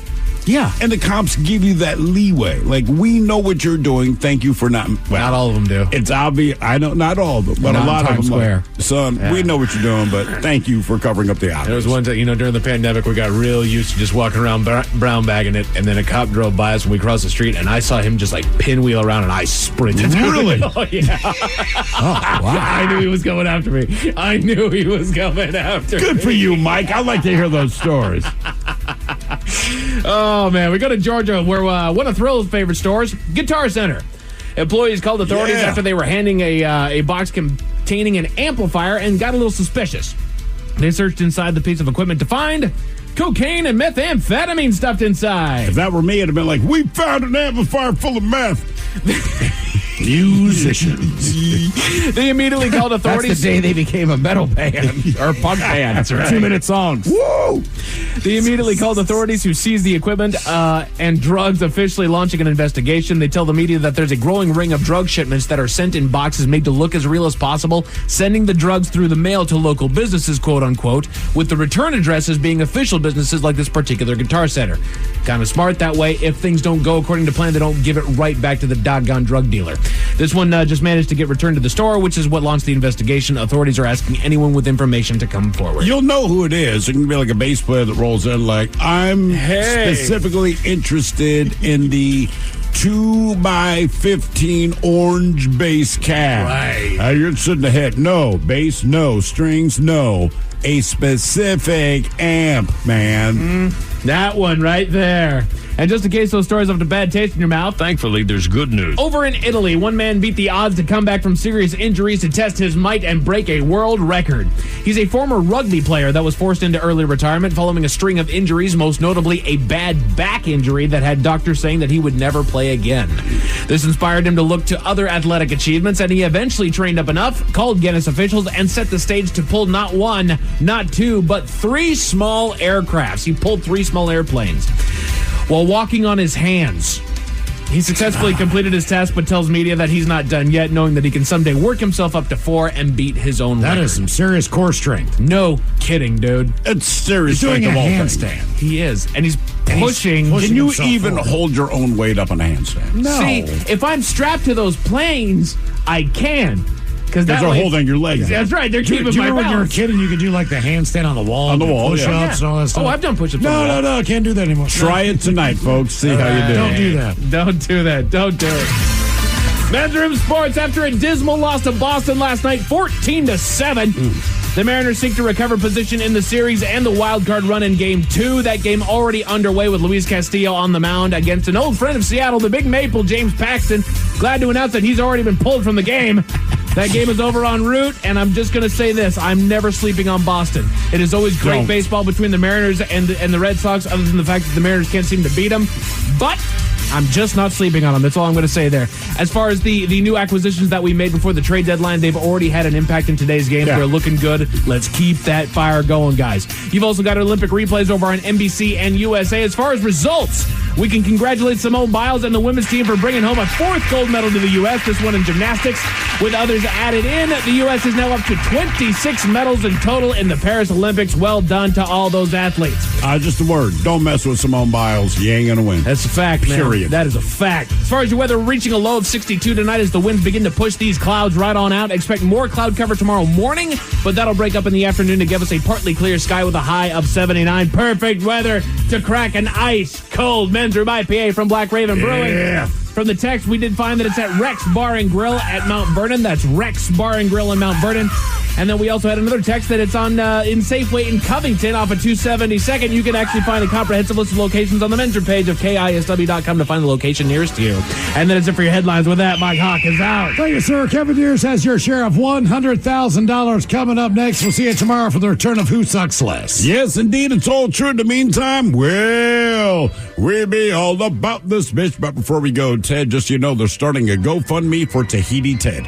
In the meantime, please do what you do best. And for Aletha's sake, stay beautiful. The Men's Room has been taped before a live studio audience. Wardrobe and makeup provided by Mantastic Limited. This has been a presentation of the Men's Room Radio Network. Oh, man!